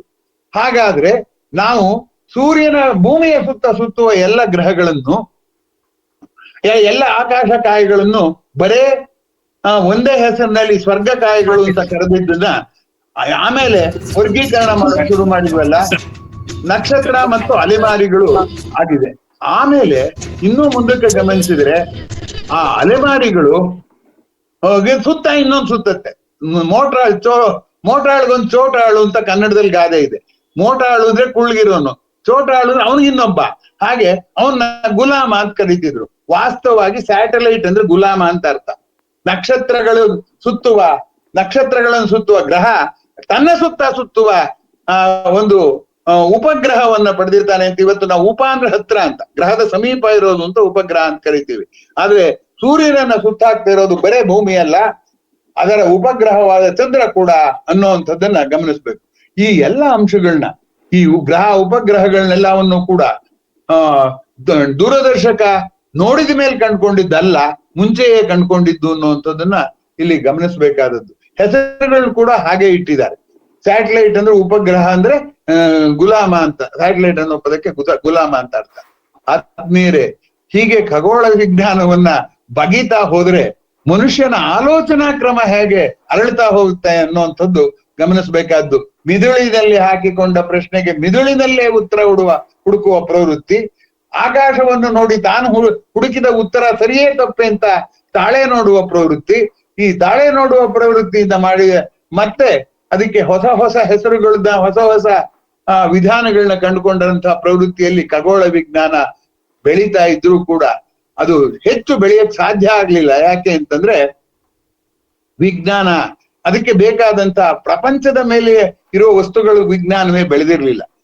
ನೋಡಿ, ಇದು ನ್ಯೂಟನ್ನ ಕಾಲದವರೆಗೆ 16ನೇ ಶತಮಾನ, ನ್ಯೂಟನ್ 16ನೇ ಶತಮಾನದವರೆಗೂ ಕೂಡ ಎಷ್ಟು ವಿಚಿತ್ರ ಅಂದ್ರೆ ಹೆವನ್ಲಿ ಬಾಡೀಸ್ ಅಂತಲೇ ಕರೀತಾ ಇದ್ರು, ಸ್ವರ್ಗ ಕಾಯಿಗಳು ಅಂತಲೇ ಕರೀತಾ ಇದ್ರು. ಯಾವಾಗ ಗ್ರಹಗಳ ಚಲನೆಯನ್ನ ನ್ಯೂಟನ್ ಮನೆಯಲ್ಲಿ ಸುತ್ತಿಗೆಯನ್ನ ಮಳೆ ಮೇಲೆ ಹೊಡೆಯುವಾಗ ಯಾವ ಚಲನೆಯ ಸೂತ್ರ ವಿವರಿಸುತ್ತೋ ಗ್ರಹಗಳ ಸೂತ್ರವನ್ನ ವಿವರಿಸ್ತದ ಸಾಧ್ಯ ಆಗುತ್ತೆ. ಗ್ರಹಗಳ ಸೂತ್ರವನ್ನು ಅದು ವಿವರಿಸುತ್ತೆ ಅಂದಾಗ ಸ್ವರ್ಗ ಕಾಯಿಗಳೇನು ನಮ್ಮ ಅಳತೆಗೆ ನಮ್ಮ ಊಹೆಗೆ ನಿಲುಕದ್ದಲ್ಲ ನಮ್ಮ ಅಳತೆಗೆ ನಮ್ಮ ಅರಿವಿಗೆ ನಿಲುಕುವಂಥದ್ದು ಅಂತ ಆದಾಗ ಆ ಹೆವನ್ಲಿ ಬಾಡೀಸ್ ಅನ್ನೋ ಪದ ಹೋಗಿ ಇದು ಸ್ಟೆಲ್ಲಾರ್ ಬಾಡೀಸ್ ಅಥವಾ ಇದು ಆಕಾಶಕಾಯಗಳು ಅಂತನೋ ಪದ ಬಳಕೆಗೆ ಶುರುವಾಯ್ತು. ಸೊ ಸ್ವರ್ಗಕಾಯಿಗಳು ಅನ್ನೋದನ್ನ ಆಕಾಶಕಾಯಿಗಳು ಅಂತ ಮಾಡಿರುವಂತಹ ನ್ಯೂಟನ್ ಕಾಲದವರೆಗೂ ಹಾಗೆ ಇತ್ತು. ನಾವು ಈಗಲೂ ಕೂಡ ಯಾರು ಬಿದ್ರೆ ಅಯ್ಯೋ ನಿನ್ ಗ್ರಹಚಾರ ಚೆನ್ನಾಗಿಲ್ಲ ಬಿಡು ಅಂತೇವಿ ಅಂದ್ರೆ ಏನಾಯ್ತು, ಅಲ್ಲಿ ಈಗಲೂ ಕೂಡ ನಾವು ಗ್ರಹಗಳ ಚಲನೆಯೇ ನಮ್ಮ ಬದುಕನ್ನ ನಿರ್ಧರಿಸುತ್ತೆ ಅಂತ ತಿಳ್ಕೊಂಡಿದ್ದೀವಿ ಹೊರತು ನ್ಯೂಟನ್ನ ಮೂಲ ತತ್ವ ಏನು ಗ್ರಹಗಳ ಚಲನೆಯನ್ನ ಒಂದು ವಿಜ್ಞಾನದ ಸೂತ್ರದಿಂದ ವಿವರಿಸಬಹುದು ಅಂತಂದ್ರೆ ಗ್ರಹಚಾರವನ್ನು ಚಾರ ಅಂದ್ರೆ ಚಲಿಸೋದು, ಗ್ರಹಚಾರವನ್ನು ವಿಜ್ಞಾನದ ಸೂತ್ರ ಹೇಳುತ್ತೆ ಅನ್ನುವ ರೀತಿಯಲ್ಲಿ ಮಕ್ಕಳಿಗೆ ರೋಮಾಂಚನವಾಗುವ ಹಾಗೆ ರೋಮಾಂಚನ ಹುಟ್ಟುವ ಹಾಗೆ ಮಾಡಲಿಲ್ಲ ಅನ್ನುವಂಥದ್ದು ಗಮನಿಸಬೇಕಾದದ್ದು. ಆದ್ದರಿಂದ ಈ ಎಲ್ಲ ಅಂಶಗಳನ್ನ ಗಮನಿಸಿದ್ರೆ ಈ ಕಣ್ಣು ಮುಚ್ಚಾಲೆ ಆಟ ಇದೆಯಲ್ಲ, ಮನಸ್ಸಿನ ಕಣ್ಣು ಮುಚ್ಚಾಲೆ ಆಟ, ಆಗಸದ ಕಣ್ಣು ಮುಚ್ಚಾಲೆ ಆಟ ಪರಸ್ಪರ ಸಂಧಿಸಿ ತನ್ನದೇ ಆದಂತಹ ಕಲಿಕೆಯ ಕಣ್ಣು ಮುಚ್ಚಾಲೆ ಆಟವನ್ನ ಮಾಡಿರೋದ್ರಿಂದ ಖಗೋಳ ವಿಜ್ಞಾನಕ್ಕೂ ದಾರ್ಶನಿಕತೆಗೂ ಸಂಬಂಧ ಇದೆ ಅಂತ ನಾನು ಭಾವಿಸ್ಕೊಂಡಿದ್ದೀನಿ. ಮುಂದಿನ ಭಾಗದಲ್ಲಿ ನಾನು ಈ ಆಕಾಶಕಾಯಗಳು ಹೇಗೆ ದೂರದರ್ಶನದ ವೀಕ್ಷಣೆಯಿಂದ ಹೆಚ್ಚು ಹೆಚ್ಚು ಸತ್ಯವನ್ನ ಹೊರಗೆಡತಾ ಹೋದ್ವು, ಆ ಹೆಚ್ಚು ಹೆಚ್ಚು ಹೊರಗೆಡದ ಸತ್ಯಗಳು ನಮ್ಮ ಅರಿವಿನ ದಾರ್ಶನಿಕತೆಯನ್ನ ಪರಿಪಕ್ವಗೊಳಿಸ್ತಾ ಹೋದ್ವು ಅಂತ ಹೇಳೋದ್ರಿಂದ ದಾರ್ಶನಿಕತೆಯಿಂದ ಖಗೋಳ ವಿಜ್ಞಾನದ ಕೊಡುಗೆ, ಖಗೋಳ ವಿಜ್ಞಾನದಿಂದ ದಾರ್ಶನಿಕತೆಗೆ ಕೊಡುಗೆ ಎರಡೂ ತಿಳಿದಾಗ ಆಗ ಖಗೋಳ ವಿಜ್ಞಾನ ಮತ್ತು ದಾರ್ಶನಿಕತೆ ಪರಸ್ಪರ ವೈರಿಗಳಲ್ಲ, ಪರಸ್ಪರ ಸ್ನೇಹಿತರು ಅಲ್ಲ, ಒಂದರೊಡನೆ ಇನ್ನೊಂದು ಚೆಲ್ಲಾಟ ಆಡ್ತಾ ಇದೆ ಅನ್ನುವಂಥದ್ದು ಸ್ಪಷ್ಟ ಆಗುತ್ತೆ ಅಂತ ನಾನು ಭಾವಿಸ್ಕೊಂಡಿದ್ದೀನಿ. ಈ ವಿಷಯವನ್ನ ದೂರದರ್ಶಕ ವಿದಿತಗೊಳಿಸಿದ ಸತ್ಯಕ್ಕೆ ಹೋಲಿಸಿ ಆಮೇಲೆ ಮುಂದೆ ಅದು ಉಂಟು ಮಾಡಿದ ದಾರ್ಶನಿಕತೆಯನ್ನ ಮುಂದಿನ ಭಾಗದಲ್ಲಿ ಹೇಳೋದಿಕ್ಕೆ ಪ್ರಯತ್ನ ಮಾಡ್ತೇನೆ. ಸಾಧ್ಯವಾದ ಮಟ್ಟಿಗೂ ಎರಡನೇ ಭಾಗದ ಸಂಕ್ಷೇಪಗೊಳಿಸಿ ಇವತ್ತಿನ ಹಾಗೆ ಏನು ಅಂದ್ರೆ ದಾರ್ಶನಿಕತೆ ಮತ್ತು ಖಗೋಳ ವಿಜ್ಞಾನದ ಸಂಬಂಧವನ್ನ ಇನ್ನಷ್ಟು ರೋಚಕಗೊಳಿಸೋದಕ್ಕೆ ಪ್ರಯತ್ನ ಪಡ್ತೀನಿ ಅಂತ ಹೇಳ್ತಾ, ಈ ಹೊಸ ಪ್ರಯತ್ನದಲ್ಲಿ ನಾನು ಸ್ವಲ್ಪ ವೇಗವಾಗಿ ಹೇಳಿದೆ, ಬೇರೆ ದಾರಿ ಇಲ್ಲ. ಯಾಕೆಂದ್ರೆ ಖಗೋಳ ವಿಜ್ಞಾನವನ್ನು ನಾವು ಅರ್ಥ ಮಾಡ್ಕೊಳ್ಳೋ ರೀತಿ ಇದೆಯಲ್ಲ, ಅನುಭವವಾಗಿ ಅರ್ಥ ಮಾಡ್ಕೊಳ್ಳೋದಿಲ್ಲ, ವಾಕ್ಯವಾಗಿ ಅರ್ಥ ಮಾಡ್ಕೋತಾ ಇದೀವಿ. ಅದಕ್ಕೋಸ್ಕರ ನಮ್ಗೆ ಖಗೋಳ ಇದು ಇಂದ್ರಿಯಕ್ಕೆ ಕರ್ಣದ ದೌರ್ಬಲ್ಯವನ್ನ ಮೀರುವಕ್ಕೆ ಅನುಕೂಲ ಮಾಡಿಕೊಟ್ಟ ಉಪಕರಣದ ಮಹತ್ವನೇ ಗೊತ್ತಿಲ್ಲ. ಈಗ ರಸಾಯನ ವಿಜ್ಞಾನ ತಗೊಳ್ಳಿ, ಬರೇ ಕಾಸುವಾಗ ಕೆಲವೇ ಉಪಕರಣಗಳು ಸಾಕಾಗಿತ್ತು. ಇವಾಗ ಎಷ್ಟು ಉಪಕರಣಗಳು ಬೇಕು ಅಂದ್ರೆ ನಾವು ಬೇರೆ ಬೇರೆ ರೀತಿ ಪ್ರಯೋಗ ಮಾಡೋಕ್ ಬೇರೆ ಬೇರೆ ಉಪಕರಣಗಳು ಬೇಕು. ಹಾಗೆ ಖಗೋಳ ವಿಜ್ಞಾನದಲ್ಲೂ ಉಪಕರಣಗಳ ಹೆಚ್ಚಳ ಅಥವಾ ಉಪಕರಣಗಳ ಉಪಟಳ ಹೇಗೆ ನಮ್ಮ ತಿಳುವಳಿಕೆಯನ್ನ ಕೆಣಕಿ ಬೆಳೆಸ್ತು ಅನ್ನುವಂಥದ್ದು ಕೂಡ ದಾರ್ಶನಿಕತೆಗೆ. ಹೀಗಾಗಿ ಇದ್ದದಂದ್ರೆ ಆಸ್ಟ್ರಾನಮಿಗೂ ಮತ್ತೆ ಖಗೋಳ ವಿಜ್ಞಾನಕ್ಕೂ ದಾರ್ಶನಿಕತೆಗೂ ಸಂಬಂಧ ಇದೆ. ನಾವು ಯಾವಾಗ ದಾರ್ಶನಿಕವಾಗ್ತೀವಿ ಅಂದ್ರೆ ಎರಡು ಸಂದರ್ಭದಲ್ಲಿ. ಒಂದು, ನನಗಿಂತ ಬೃಹತ್ತಾದಂತ ಒಂದು ಸಂಗತಿ ನೋಡಿದಾಗ DVG ಅವರ ಮಂಕುತಿಮ್ಮನ ಕಗ್ಗ ಹೇಳಿದಾಗೆ ತನಗಿಂತ ಹಿರಿದ, ಭುವನಕ್ಕಿಂತ ಹಿರಿದ ಒಂದು ಸತ್ವವನ್ನ ಮನುಷ್ಯ ಅನುಮಿತಿಸಿ ಅದನ್ನ ಅರ್ಥ ಮಾಡ್ಕೊಳ್ಳೋಕೆ ಯಾವಾಗ ಪ್ರಯತ್ನ ಪಡ್ತಾನೋ ಆವಾಗ ದಾರ್ಶನಿಕತೆ ಬರ್ಬೋದು. ಹಾಗೆಯೇ ಸ್ವ ಇತಿಮಿತಿಯನ್ನ ನಾವು ತಿಳ್ಕೊಂಡಾಗ ದಾರ್ಶನಿಕತೆ ಬರಬಹುದು. ಖಗೋಳ ವಿಜ್ಞಾನ ಸ್ವಇತಿಮಿತಿಯನ್ನು ತಿಳಿಸ್ತು, ಆಕಾಶದ ಅನಂತತೆಯನ್ನು ತಿಳಿಸ್ತು ಅನ್ನುವಂಥದ್ದು ಗಮನಿಸಬೇಕಾದದ್ದು. ಬೃಹತ್ತಾದ ಸಂಖ್ಯೆ ಅಂತಂದ್ರೆ ಈಗಲೂ ಕೂಡ ನಾವೇನ್ ಹೇಳ್ತೀವಿ ಅಂದ್ರೆ it is an astronomical figure ಅಂತೀವಿ. ಅಸ್ಟ್ರಾನಾಮಿಕಲ್ ಫಿಗರ್ ಅಂದ್ರೆ ಏನು? ಅಳತೆಗೆ ಅಳವಡದೆ ಇರುವಂಥದ್ದು, ಭಾವಕ್ಕೊಳಪಡದಂತೆ ಅಳತೆಗೆ ಅಳವಡದಂತಹ ವಿಚಿತ್ರವನ್ನ ನಮ್ಗೆ ಪರಿಚಯ ಮಾಡ್ತಾನೆ ಹೋದದ್ದು ಖಗೋಳ ವಿಜ್ಞಾನ. ಹಾಗಾಗಿ ಖಗೋಳ ವಿಜ್ಞಾನಕ್ಕೆ ದಾರ್ಶನಿಕತೆಯ ಕೊಡುಗೆ, ದಾರ್ಶನಿಕತೆಯ ಕೆಣಕು ಖಗೋಳ ವಿಜ್ಞಾನವನ್ನು ವಿಸ್ತರಿಸಿದ ಬಗೆ ಅತ್ಯಂತ ಸ್ವಾರಸ್ಯಕರವಾದ ಕಥೆ ಅಂತ ಭಾವಿಸ್ತಾ, ಈ ಹೊಸ ವಿಷಯ ವಿಜ್ಞಾನದ ಅನೇಕ ಮಾಹಿತಿಗಳನ್ನ ಒಳಗೊಂಡಂತಹ ವಿಷಯವನ್ನ ತಮಗೆ ತುಂಬಾ ಹೊತ್ತು ಕೇಳೋದು ಕಷ್ಟ. ಆದ್ರಿಂದ ನನ್ನ ಈ ಒಂದೇ ಭಾಗದಲ್ಲೇ ಮುಗಿಸ್ಬೇಕು ಅಂತಿರೋದನ್ನ ಮುಂದಿನ ಭಾಗದಲ್ಲಿ ಮುಗಿಸೋದಕ್ಕೆ ಪ್ರಯತ್ನ ಪಡ್ತೇನೆ. ಅದಕ್ಕೆ ಯಾವಾಗ್ಲೂ ಹೊಸ ಜಾಗಕ್ಕೆ ಹೋದಾಗ ಬೆಳಕು ಬೇಕಾಗುತ್ತೆ, ಕತ್ಲೆಯಲ್ಲಿ ಹೋಗೋದು ಕಷ್ಟ ಆಗುತ್ತೆ. ನಿಮ್ಮ ಅಭಿಪ್ರಾಯದ ಬೆಳಕಿನಲ್ಲಿ ನನ್ನನ್ನ ಮುಂದಿನ ಉಪನ್ಯಾಸವನ್ನು ಮಾಡಿಸ್ಬೇಕು ಅಂತ ನಿಮ್ಮೆಲ್ಲರನ್ನು ಕೇಳ್ಕೊಳ್ತಾ ಈಗ ನಿಮ್ಮ ಪ್ರಶ್ನೆ ಪ್ರತಿಕ್ರಿಯೆಗೆ ಅನುವು ಮಾಡಿಕೊಡ್ತಾ ಇದ್ದೀನಿ. ಎಲ್ಲರಿಗೂ ನಮಸ್ಕಾರ. ಸರ್ ನಮಸ್ಕಾರ ಸರ್. ಹಾ ಹೇಳಪ್ಪ. ಹೊಸ ಪ್ರಯತ್ನ ತುಂಬಾ ಚೆನ್ನಾಗಿತ್ತು ಸರ್. ದೂರದರ್ಶಕ ಬರೋಕ್ಕಿಂತ ಮುಂಚೆ ಅನೇಕ ಕಡೆ ವೀಕ್ಷಣಾ ಗೋಪುರಗಳು, ಈ ಉದಾಹರಣೆಗಾಗಿ ಜಂತರ್ ಮಂತರ್ ಅಂತ ದೆಹಲಿಯಲ್ಲಿ ಅದು ಕರಿತೀವಲ್ಲ ಸರ್, ಅದು ದೂರದರ್ಶಕದ ಮುಂಚೆನೆ ಕಾಣಿಸ್ಕೊಂಡದ್ದು ಸರ್. ಮುಂಚೆ ಮಾಡ್ಕೊಂಡಿದ್ದೇನೆ. ಒಂದಂಶ ಗಮನಿಸಿ, ನಾನು ಎರಡು ಹೇಳಿದೆ, ಬರೇ ನಕ್ಷತ್ರಗಳೆಲ್ಲಿಗೆ ಹೋಗುತ್ತೆ, ಗ್ರಹಗಳೆಲ್ಲಿಗೆ ಹೋಗುತ್ತೆ ಅಂತ ಅನ್ನೋದಲ್ಲ, ಋತುಮಾನದ ಬದಲಾವಣೆಯನ್ನ ಅರ್ಥ ಮಾಡ್ಕೊಳ್ಳೋಕೆ ಖಗೋಳ ವಿಜ್ಞಾನ ಉಪಯೋಗ ಬಂತು ಅಂದಾಗ ಕಾಲದ ಮಾಪನಕ್ಕೂ ಕೂಡ ಯಾವುದು ಖಗೋಳ ವಿಜ್ಞಾನ ಉಪಯೋಗ ಬಂತು ಅಂತ ನಾನು ಅದನ್ನು ಕೂಡ ಸೂಚ್ಯವಾಗಿ ಹೇಳಿದೆ. ಏನಂದ್ರೆ ಎಣಿಕೆ ಪ್ರಾರಂಭವಾದದ್ದು ದಿನದಿಂದ ಅಂತ. ಹಾಗಾಗಿ ಹಾಗೆ ನೋಡಿದ್ರೆ, ಇನ್ನೂ ಸೂಕ್ಷ್ಮವಾಗಿ ನೋಡಿದ್ರೆ, ಹಗಲು ಮತ್ತು ರಾತ್ರಿ ಒಂದು ದಿನದ 24 ಗಂಟೆಯಲ್ಲಿ ಹಗಲು ಎಷ್ಟಿರುತ್ತೆ, ರಾತ್ರಿ ಎಷ್ಟಿರುತ್ತೆ ಅನ್ನೋದು ಋತುಮಾನ ಆಧರಿಸಿ ಬದಲಾಗುತ್ತೆ. ಆದ್ರೆ ಆ ಕಾಲಕ್ಕೆ ಅದೆಲ್ಲ ಏನೂ ಗೊತ್ತಿರ್ಲಿಲ್ಲ. ಸೂರ್ಯೋದಯದಿಂದ ಸೂರ್ಯೋದಯದವರೆಗೆ ಅಂತ ಲೆಕ್ಕ ಹಾಕಿದ್ರೆ ಎಲ್ಲ ದಿವಸ ಒಂದೇ ತರ ಕಾಣೋದ್ರಿಂದಲೇ ಎಣಿಕೆ ಬಂತು ಅಂತ. ಹಾಗಾಗಿ ಖಗೋಳ ವಿಜ್ಞಾನದಿಂದ ಕಾಲದ ಎಣಿಕೆ ಬಂತು, ಖಗೋಳ ವಿಜ್ಞಾನದಿಂದ ಋತುಮಾನವನ್ನು ಅರ್ಥ ಮಾಡ್ಕೊಳ್ಳೋಕೆ ಬಂತು, ನಮ್ಮ ಮನಸ್ಸನ್ನ ಅರ್ಥ ಮಾಡ್ಕೊಳ್ಳೋಕು ಕೂಡ ಬಂತು. ಲೂನಾ ಅಂದ್ರೆ ಚಂದ್ರ, ಲೂನಾಟಿಕ್ ಅಂದ್ರೆ ಹುಚ್ಚ ಅಂತ, ಅಂದ್ರೆ ಚಂದ್ರನ ಮನಸ್ಸಿನ ಒಡೆಯ ಅಂತ, ಮನಸಾದೀಪ ಅಂತಲೇ ಚಂದ್ರನ್ ಕರೀತಾರೆ. ಹಾಗೆ ಮನುಷ್ಯನ ಮನಸ್ಸನ್ನು ಕೂಡ ಆಕಾಶ ಕಾಯಿಗಳು ನಿಯಂತ್ರಿಸುತ್ತವೆ ಅನ್ನುವಂತ ಒಂದು ಕಲ್ಪನೆಯು ಕೂಡ ಬಂತು. ಅದರಿಂದ ಖಗೋಳ ವಿಜ್ಞಾನ ಪ್ರಾರಂಭ ಮಾಡಿದ್ದು ಸುಮ್ಮನೆ ಆಕಾಶ ನೋಡೋ ಕಡೆಗೆ, ಆಕಾಶ ಕಾಯಿಗಳನ್ನ ಅರ್ಥ ಮಾಡ್ಕೊಳ್ಳೋ ಕಡೆಗೆ, ಆದ್ರೆ ಅದು ಬೆಳೆಯೋಕ್ ಶುರುವಾದ್ದು ಇಡೀ ಜೀವನವನ್ನೇ ಅರ್ಥ ಮಾಡಿಕೊಳ್ಳುವ ಪ್ರಯತ್ನವಾಗಿ ಎನ್ನುವಂಥದ್ದು.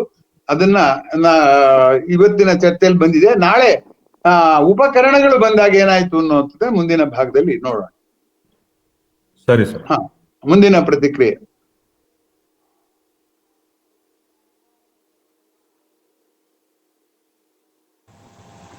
ನಮಸ್ಕಾರ. ನಮಸ್ಕಾರ, ಹೇಳಿ. ಭಾರತದಲ್ಲಿ ಮತ್ತು ಪಾಶ್ಚಾತ್ಯ ದೇಶಗಳಲ್ಲಿ ಕಾನ್ಸ್ಟಲೇಷನ್ಸ್ ಅನ್ನ ಏನ್ ನೋಡಿದ್ರು, ನಕ್ಷತ್ರ ಪುಂಜಗಳನ್ನ ನೋಡಿದಾಗ ಅವುಗಳಿಗೆ ಒಂದೇ ರೀತಿ ಹೆಸರನ್ನ ಕೊಟ್ರಲ್ಲ, ಅದು ಹೇಗ್ ಸಾಧ್ಯ ಆಯ್ತು? ಮನುಷ್ಯನ ಆಲೋಚನಾ ಕ್ರಮ ಇಲ್ಲೇ ಹೇಳಿದ್ದನ್ನು ಅಲ್ಲದೆ ಹೇಳಿದ್ರಲ್ಲ ಅಂತ ಆಕಾರವನ್ನ ಗುರುತಿಸಿದಾಗ ಅದು ಒಂದೇ ಹೆಸರು ಕೊಟ್ಟಿಲ್ಲ. ಆಕ್ಚುಲಿ ವಾಸ್ತವವಾಗಿ RL ನರಸಿಂಹಯ್ಯನವರು ಒಂದು ಪುಸ್ತಕ ಬರೆದ್ರು, ನಕ್ಷತ್ರಗಳ ಹುಟ್ಟು ಸಾವು ಅಂತ. ಅದರಲ್ಲಿ ಬರೆಯುವಾಗ ಅದರಲ್ಲಿ ಅವರು ಹೇಳಿರುವ ಅನೇಕ ಹೆಸರುಗಳು ಕುಂತಿ ಯಾವ್ಯಾವ್ದೋ ಹೇಳ್ತಾರೆ. ಅದು ಜನಜನಿತವಾಗಿತ್ತೆ ಅನ್ನೋದ್ರ ಬಗ್ಗೆ ಖಚಿತವಾದ ಉತ್ತರ ಇಲ್ಲ. ಆಮೇಲೆ ಬೇರೆ ಬೇರೆ ಅದೇ ಆಕಾಶ ಕಾಯಗಳ ವಿನ್ಯಾಸವನ್ನ ಬೇರೆ ಬೇರೆ ದೇಶದ ಜನರು, ಈಗ ಉದಾಹರಣೆಗೆ ಗ್ರೀಸ್ನ ಜನ, ಅವರು ಅಲ್ಲಿಯ ಪುರಾಣವನ್ನ ಇಟ್ಕೊಂಡು ಹೇಳ್ತಾರೆ, ನಮ್ಮಲ್ಲಿ ನಮ್ಮ ಪುರಾಣವನ್ನು ಇಟ್ಕೊಂಡು ಹೇಳಿರೋದ್ರಿಂದ ಈ ಎರಡರಲ್ಲೂ ವ್ಯತ್ಯಾಸ ಇದ್ದೇ ಇದೆ. ಈಗ ಆರ್ದ್ರ ನಕ್ಷತ್ರ ಅಂದ್ರೆ ಆರುದ್ರ ಅಂದ್ರೆ ತುಂಬಾ ಆಂಧ್ರ ಪೂರ್ಣವಾಗಿ, ರುದ್ರ ಅಂದ್ರೆ ಕೆಂಪಗಾಗಿರೋದು, ಅದರಿಂದ ಆರುದ್ರ ನಕ್ಷತ್ರ ಅನ್ನುವಂಥದ್ದು. ರೋಹಿಣಿ ನಕ್ಷತ್ರ ಅನ್ನೋದು ತಗೊಳ್ಳಿ, ರೋಹಿಣಿ ನಕ್ಷತ್ರ ಅಂತನಕ್ಕೆ ಅಲ್ಲಿ ಆಲ್ಡೆಬರಾನ್ ಅಂತಾರೆ, ಇಲ್ಲಿ ರೋಹಿಣಿ ಅಂತಾರೆ.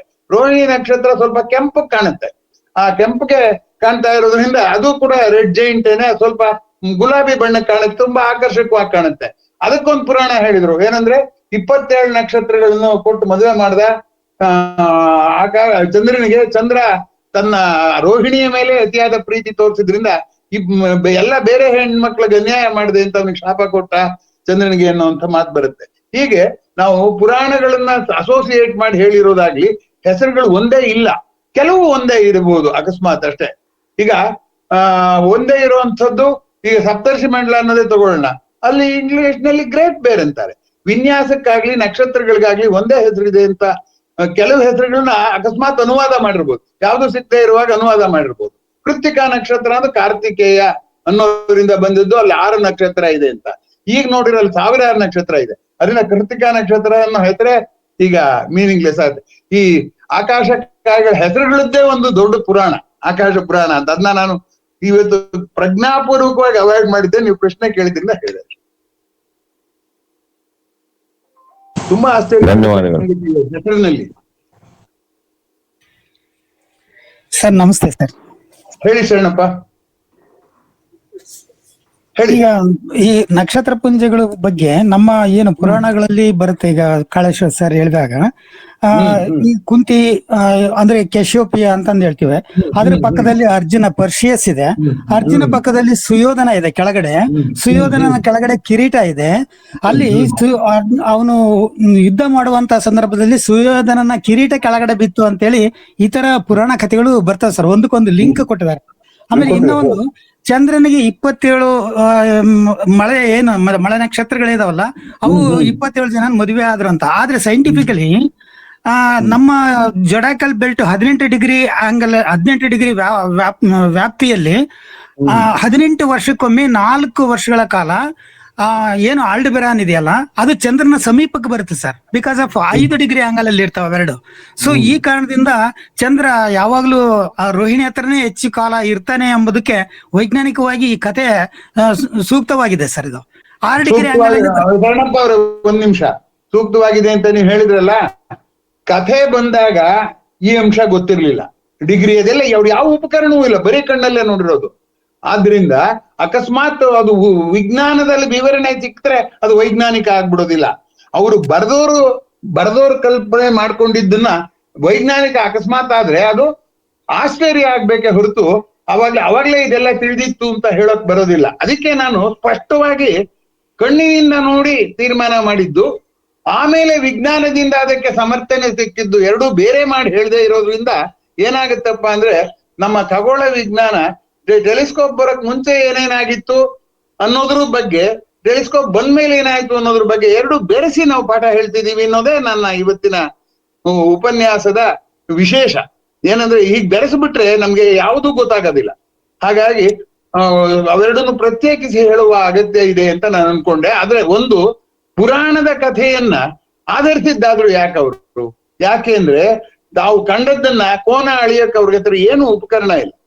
ಅದರಿಂದ ಅವಾಗ ಅವರು ಯಾವ್ದಾದ್ರು ಒಂದು ಉತ್ತರ ತುರ್ತಾಗ್ಬೇಕು ಅಂದ್ರೆ ಅವರು ಅದೇ ಪುರಾಣಕ್ಕೆ ತಕ್ಕ ಹಾಗೆ ಆ ಕಾನ್ಸ್ಟಲೇಷನ್ಗಳನ್ನ ಅಥವಾ ನಕ್ಷತ್ರ ವಿನ್ಯಾಸವನ್ನ ಅಥವಾ ನಕ್ಷತ್ರ ವಿನ್ಯಾಸಕ್ಕೆ ಅನುಗುಣವಾಗಿ ಪುರಾಣವನ್ನ ಏನ್ ಮಾಡಿದ್ರು ಅದು ಕೂಡ ನಮ್ಗೆ ಗೊತ್ತಿಲ್ಲ.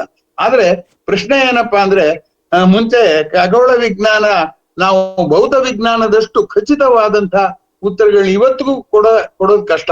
ಅದಕ್ಕೇನೆ ಅದು ಯಾಕೆಂದ್ರೆ ಮನುಷ್ಯನ ಗ್ರಹಿಕೆಯನ್ನ ಮೀರಿದಂತಹ ಸಂಗತಿ ಇವತ್ತು. ಅದಕ್ಕೆ ನಾನು ಹೇಳಿದ್ದು ಅಸ್ಟ್ರಾನಮಿ ಅನ್ನೋದು ಈ ಹಿಂದೆನೂ ಕೂಡ ಹೊಸದು, ಇವತ್ತು ಹೊಸದು. ಕವಿತೆ ನಿಚ್ಚಂ ಹೊಸದು, ಆರಣವದವು ಲತೆ ಗಂಭೀರಂ ಅಂತ ಪಂಪ ಹೇಗೆ ಹೇಳ್ದ, ಆಶ್ಚರ್ಯದ ಕಣ್ಣಿನಿಂದ ನೋಡೋದನ್ನ ನಾವು ರೂಢಿ ಮಾಡ್ಕೋಬೇಕು ಅಂತ ನಾನು ಇವತ್ತಿನ ಪ್ರತಿಪಾದನೆಯ ಉದ್ದೇಶ. ಅದು 18 ಡಿಗ್ರಿನೂ ಇರ್ಬೋದು, ಆದ್ರೆ ಆ 18 ಡಿಗ್ರಿ ನೋಡ್ಬಿಟ್ಟು ಅವ್ರು ಹಾಗೆ ಬರ್ದಿದ್ದಲ್ಲ ಅಷ್ಟೇ. ಅದನ್ನ ನಾವು ಒತ್ಕೊಟ್ಟು ಹೇಳ್ಬೇಕಾಗಿದೆ. ಯಾಕೆಂದ್ರೆ ನಾವು ಕಲಬೆರಕೆ ಮಾಡಿ ಹೇಳ್ತಾ ಇದೀವಿ. ಇದು ದೂರದರ್ಶಕದ ಪೂರ್ವ, ದೂರದರ್ಶಕದ ಉತ್ತರದ ಎರಡು ಬೆರೆಸ್ಬಿಡ್ತೀವಿ. ಯಾವಾಗ ಏನ್ ಬಂತು ಅನ್ನೋದೇ ಗೊತ್ತಾಗಲ್ಲ. ಅವಾಗ ನಮ್ಗೆ ಯಾವಾಗ ವೆರಿಫೈ ಮಾಡೋಕ್ಕಾಗುತ್ತೋ ಅದೆಲ್ಲ ಸೈಂಟಿಫಿಕ್ ಅಂತ ಅಂದ್ಬಿಡ್ತೀವಿ. ವೆರಿಫೈ ಮಾಡೋಕ್ಕಾಗುತ್ತೆ ಕೋಇನ್ಸಿಡೆನ್ಸ್ ಇರ್ಬೋದು. ಅದೇ ಸರ್, ಅದನ್ನ ಅಬ್ಸರ್ವ್ ಮಾಡಿದ್ದಾರೆ ಸರ್. ಟೆಲಿಸ್ಕೋಪ್ ಬರೋಕ್ಕಿಂತ ಮುಂಚಿತವಾಗಿನೇ ರೋಹಿಣಿ ಹತ್ರನೇ ಚಂದ್ರ ಯಾಕೆ ಸಮೀಪಕ್ಕೆ ಬರ್ತಾನೆ ಅಂದಾಗ, ಅದು ಆವರ್ತೀಯವಾಗಿ 19 ವರ್ಷಗಳಿಗೆ ಒಂದ್ಸಾರಿ 4 ವರ್ಷ ಆಗಿ ಬರ್ತದೆ. ಇದು ಟೆಲಿಸ್ಕೋಪ್ ಬರೋಕ್ಕಿಂತ ಮುಂಚಿತವಾಗಿ ಮಾಡಿರೋದು. ಬಟ್ ಅದು ಪುರಾಣ ಕಥೆಯಲ್ಲಿ ಇರ್ಬೋದು ಸರ್. ಅದು ವೈಜ್ಞಾನಿಕವಾಗಿ ಅದು ಸತ್ಯ ಅನಿಸ್ಕೊಳುತ್ತೆ. Of course sir, ಒಪ್ಕೊಳ್ತೀನಿ. ಆಮೇಲೆ ಇನ್ನೂ ಒಂದು, ಈ ನಿಮ್ಮ ಇದರಿಂದ ತುಂಬಾ ಚೆನ್ನಾಗಿ ನಾನು ಅಂದ್ಕೊಂಡಿರೋದು ಸರ್, ಮೂಢನಂಬಿಕೆಯಿಂದಲೇ ಮೂಢನಂಬಿಕೆ ಕಡೆಗೆ ಹೋಗ್ಬೇಕು. ಆದ್ರೆ ಇಷ್ಟು ಮೂಢನಂಬಿಕೆ ಕಡೆ ಹೋದ್ರೂ ಇನ್ನೂ ಮೂಢನಂಬಿಕೆಗೆ ನಾವು ಜಾರ್ತಾ ಇದೀವಿ ಕೆಲವು ವಿಷಯಗಳಲ್ಲಿ ಅಂತ ಒಂದಿದೆ ಸರ್. ಅದು ತುಂಬಾ ಚೆನ್ನಾಗಿ ಹೇಳಿದ್ರಿ ಸರ್. ಇಂದ್ರಿಯ ಮಟ್ಟವನ್ನ ನಂಬುವುದು, ನಂಬಿಕೆಯಿಂದ ಬುದ್ಧಿಯ ಮಟ್ಟಕ್ಕೆ ನಾವು ಬರುವುದು, ಇವೆಲ್ಲ ಅತ್ಯುತ್ತಮವಾದಂತಹ ಹೇಳಿಕೆಗಳು ಇವತ್ತಿನ ಇದರಲ್ಲಿ ತುಂಬಾ ಚೆನ್ನಾಗಿ ಮೂಡಿ ಬಂದು sir. Thank you sir, thank you very much. Next ಬೇರೆ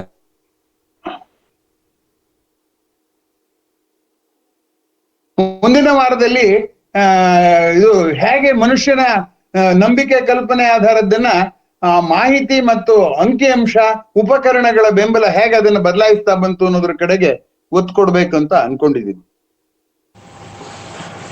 ನಾನು ಮತ್ತೊಂದು ಪ್ರಶ್ನೆ ಉದ್ಭವ ಆಯ್ತು ಶರಣಪ್ಪ ಅವ್ರು ಮಾತನಾಡಿದ ಮೇಲೆ. ಯಾಕಂದ್ರೆ ಶರಣಪ್ಪ ಅವರದ್ದು ಅಸ್ಟ್ರಾನಮಿನಲ್ಲಿ ಅದ್ಭುತವಾದ ಕಸರತ್ ಮಾಡಿರೋ ಮನುಷ್ಯ. ಹಾಗಾಗಿ ನಾವೇನಾದ್ರು ಹೇಳುವಾಗ ಹೆದರಿಕೆ ಆಗ್ತದೆ ಶರಣಪ್ಪ ಇದ್ದ ಮಾತಾಡಕ್ಕೆ, ನಿಜ ಹೇಳ್ಬೇಕು ಅಂತ. ನನಗೆ ಬರ್ತಕ್ಕಂತಹ ಅನುಮಾನಗಳೇನು ಅಂದ್ರೆ, ಈಗ ಚಿಂತನೆ ಮತ್ತು ಇದು ನಮ್ಮಲ್ಲಿ history of science, history of mathematics ಇವುಗಳನ್ನ ಒಂದ್ ಕಡೆ ಡಾಕ್ಯುಮೆಂಟೇಶನ್ ಆಗಿದೆ. R.L. ನರಸಿಂಹನವ್ರ ಪುಸ್ತಕವನ್ನು ನೀವು ಉಲ್ಲೇಖ ಮಾಡಿದ್ರಿ. ಅದೇ ತರಹ ಜನಪ್ರಿಯ ಖಗೋಳ ಶಾಸ್ತ್ರನ ನಾವು ಕಾರಂತರು ಲಕ್ಷ್ಮೀನಾರಾಯಣ ಕಾರಂತರು ಇವೆಲ್ಲ ಇಟ್ಕೊಂಡು ಸಹ ನಾವು ಓದ್ತಾ ಬಂದಿದ್ದೀರಿ ನನ್ನ ತಿಳಿದಾಗ.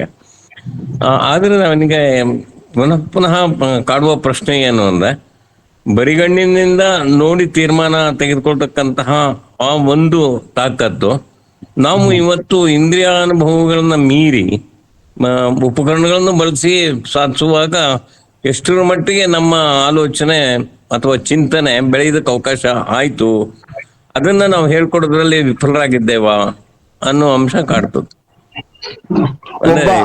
ಎಲ್ಲಿ ಒಬ್ಬ ಖಗೋಳ ವಿಜ್ಞಾನಿ ಹೇಳ್ತಾನೆ, ಒಂದ್ ಪ್ರಶ್ನೆ ಕೇಳ್ತಾ ಹೋಗ್ತಾರೆ, ಏನಂದ್ರೆ what is the approximate distance between Moon and the earth ಅಂತ. ಅವ್ನು ಹೇಳ್ತಾನೆ ಇಟ್ ಇಸ್ ಅಪ್ರಾಕ್ಸಿಮೇಟ್ಲಿ ಅಂತ ಹೇಳ್ತಾನೆ. ಎಲ್ಲಾ ಪ್ರಶ್ನೆಗೂ ಅಪ್ರಾಕ್ಸಿಮೇಟ್ಲಿ ಅಂತ ಹೇಳ್ದೆ ಬೇರೆ ದಾರಿ ಇಲ್ಲ. ಯಾಕಂದ್ರೆ ಅವಾಗ ಇವಾಗ್ಲೂ ನಾವು ಅದನ್ನೆಲ್ಲ ಖಚಿತವಾಗಿ ಮಾಪನ ಮಾಡೋ ಸ್ಥಿತಿಲಿ ಇಲ್ಲ. ಅದು ಅಮೇಯವೇ. ಮೇಯ ಅಂದ್ರೆ ಅಳತೆ ಮಾಡುವಂಥದ್ದು, ಅಮೇಯ ಅಂದ್ರೆ ಅಳತೆ ಮಾಡದೇ ಇರುವಂತದ್ದು. ಕೊನೆಗೆ ಒಬ್ಬ ಡೆಸ್ಪರೇಟ್ ಆಗಿ ಹತಾಶನಾಗಿ ಕೇಳ್ತಾನೆ, tell me something about certainty in your astronomy ಅಂತ. ಅದಕ್ಕೆ ಅವ್ನು ಹೇಳ್ತಾನೆ, one thing is very certain, you cannot earn money or popularity by studying astronomy ಅಂತ ಹೇಳ್ತಾನೆ. ಅದೊಂದೇ ಖಚಿತವಾದ ಉತ್ತರ ಅಂತ. ಅದು ಯಾಕೆ ಹೇಳ್ತೀನಿ ಅಂದ್ರೆ, ನಾವು ಆಕಾಶದ ಬಗ್ಗೆ ತಿಳ್ಕೊಳ್ಳೋಕೆ ಆಕಾಶ ವೀಕ್ಷಣೆಗೆ ಬರ್ತೀವಲ್ಲ, ಸೂರ್ಯ ಮುಳುಗ್ದಾಗಿನ ನಕ್ಷತ್ರ ವಿನ್ಯಾಸ ಮತ್ತು ಸೂರ್ಯಾಸ್ತಕ್ ಮುಂಚಿನ ನಕ್ಷತ್ರ ವಿನ್ಯಾಸ ಬೇರೆ ಅಂತ ನೋಡುವಷ್ಟು ನಮ್ಗೆ ಅದ್ರ ಕಡೆಗೆ ಲಕ್ಷ್ಯ ಇಲ್ಲ. ಅದನ್ನ ಲಕ್ಷ್ಯ ಬೇಕಾಗಿಲ್ಲ, ಬರೇ ಮಾಹಿತಿ ತಿಳ್ಕೊಳ್ಳಿ. ಹಿಂದೆ ಗ್ರಹ ಅಂದ್ರೆ ಹಾಗೆ ತಿಳ್ಕೊಂಡಿದ್ರು, ಇವಾಗ ನಾವು ಹೀಗೆ ತಿಳ್ಕೊಂಡಿದೀವಿ ಅಂತ ನಾವು ಪಾಠ ಮಾಡಿದ್ರೆ ಆಲೋಚನೆ ಪ್ರವೃತ್ತಿ ಎಲ್ಲಿಂದ ಬರುತ್ತೆ? ಬರೋದಿಲ್ಲ, ಬಂದಿಲ್ಲ ಅಷ್ಟೇ. ಏನೇ ಆಗ್ಲಿ, ಇವತ್ತು ತುಂಬಾ ಸ್ವಾರಸ್ಯಕರವಾದ ಪ್ರಶ್ನೆಗಳನ್ನ ಹಾಕಿದ್ದೀರಾ. ಎಲ್ರಿಗೂ ಅಭಿನಂದನೆಗಳು. ಮುಂದಿನ ವಾರದಕ್ಕೆ ನಾನು ಇನ್ನೂ ಹೆಚ್ಚು ತಯಾರಾಗಬೇಕಾಗಿದೆ. ಯಾಕೆಂದ್ರೆ ಟೆಲಿಸ್ಕೋಪ್ ಬಂದಿದ್ರಿಂದ ಏನೆಲ್ಲ ಬದಲಾವಣೆ ಆಯ್ತು ಅನ್ನುವಂಥದ್ದನ್ನ ವಿಶೇಷವಾಗಿ ಒತ್ತು ಕೊಡ್ಬೇಕಾಗುತ್ತೆ. ನಾನು ಅದನ್ನ ಸೋಷಿಯಲ್ ಕಾನ್ಸಿಕ್ವೆನ್ಸ್ಗೆನ ಹೆಚ್ಚಿಗೆ ಈ ಇಂಟೆಲೆಕ್ಚುಯಲ್ ಕಾನ್ಸಿಕ್ವೆನ್ಸ್ಗೆ ಹೆಚ್ಚು ಒತ್ತು ಕೊಡ್ತೀನಿ. ಇನ್ಯಾರದ್ದಾರು ಪ್ರಶ್ನೆ ಪ್ರತಿಕ್ರಿಯೆ? ಸರ್ ನಮಸ್ತೆ ಸರ್. ಹೇಳಿ. ಕ್ಯಾಲೆಂಡರ್ ಪರಿಕಲ್ಪನೆ ಅನ್ನೋದು ಯಾವಾಗ ಹುಟ್ಕೊಳ್ತು, ಯಾರಿಂದ ಎಲ್ಲಿ ಅಂತ ಸ್ವಲ್ಪ ನೋಡಿ. ಕ್ಯಾಲೆಂಡರ್ನ ಪರಿಕಲ್ಪನೆ ಪರಿಕಲ್ಪನೆ ಅನ್ನೋ ನಿಮ್ಮ ಪ್ರಶ್ನೆಯಲ್ಲಿ ಒಂದು ತಪ್ಪಿದೆ. ಪರಿಕಲ್ಪನೆಗಳು ಅಂತ ಹೇಳ್ಬೇಕು.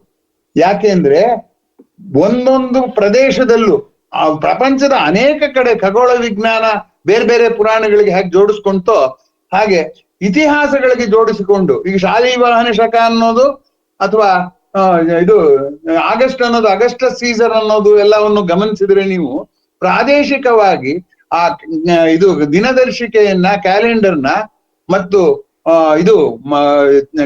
ಇದು ಆಕಾಶಕಾಯಿಗಳ ಚಲನೆಯನ್ನ ಅಸೋಸಿಯೇಟ್ ಮಾಡುವಂತ ಅನೇಕ ಪ್ರಯತ್ನಗಳು ಬೆಳ್ಕೊಂಡು ಅದೇ ಒಂದು ದೊಡ್ಡ ಕತೆ.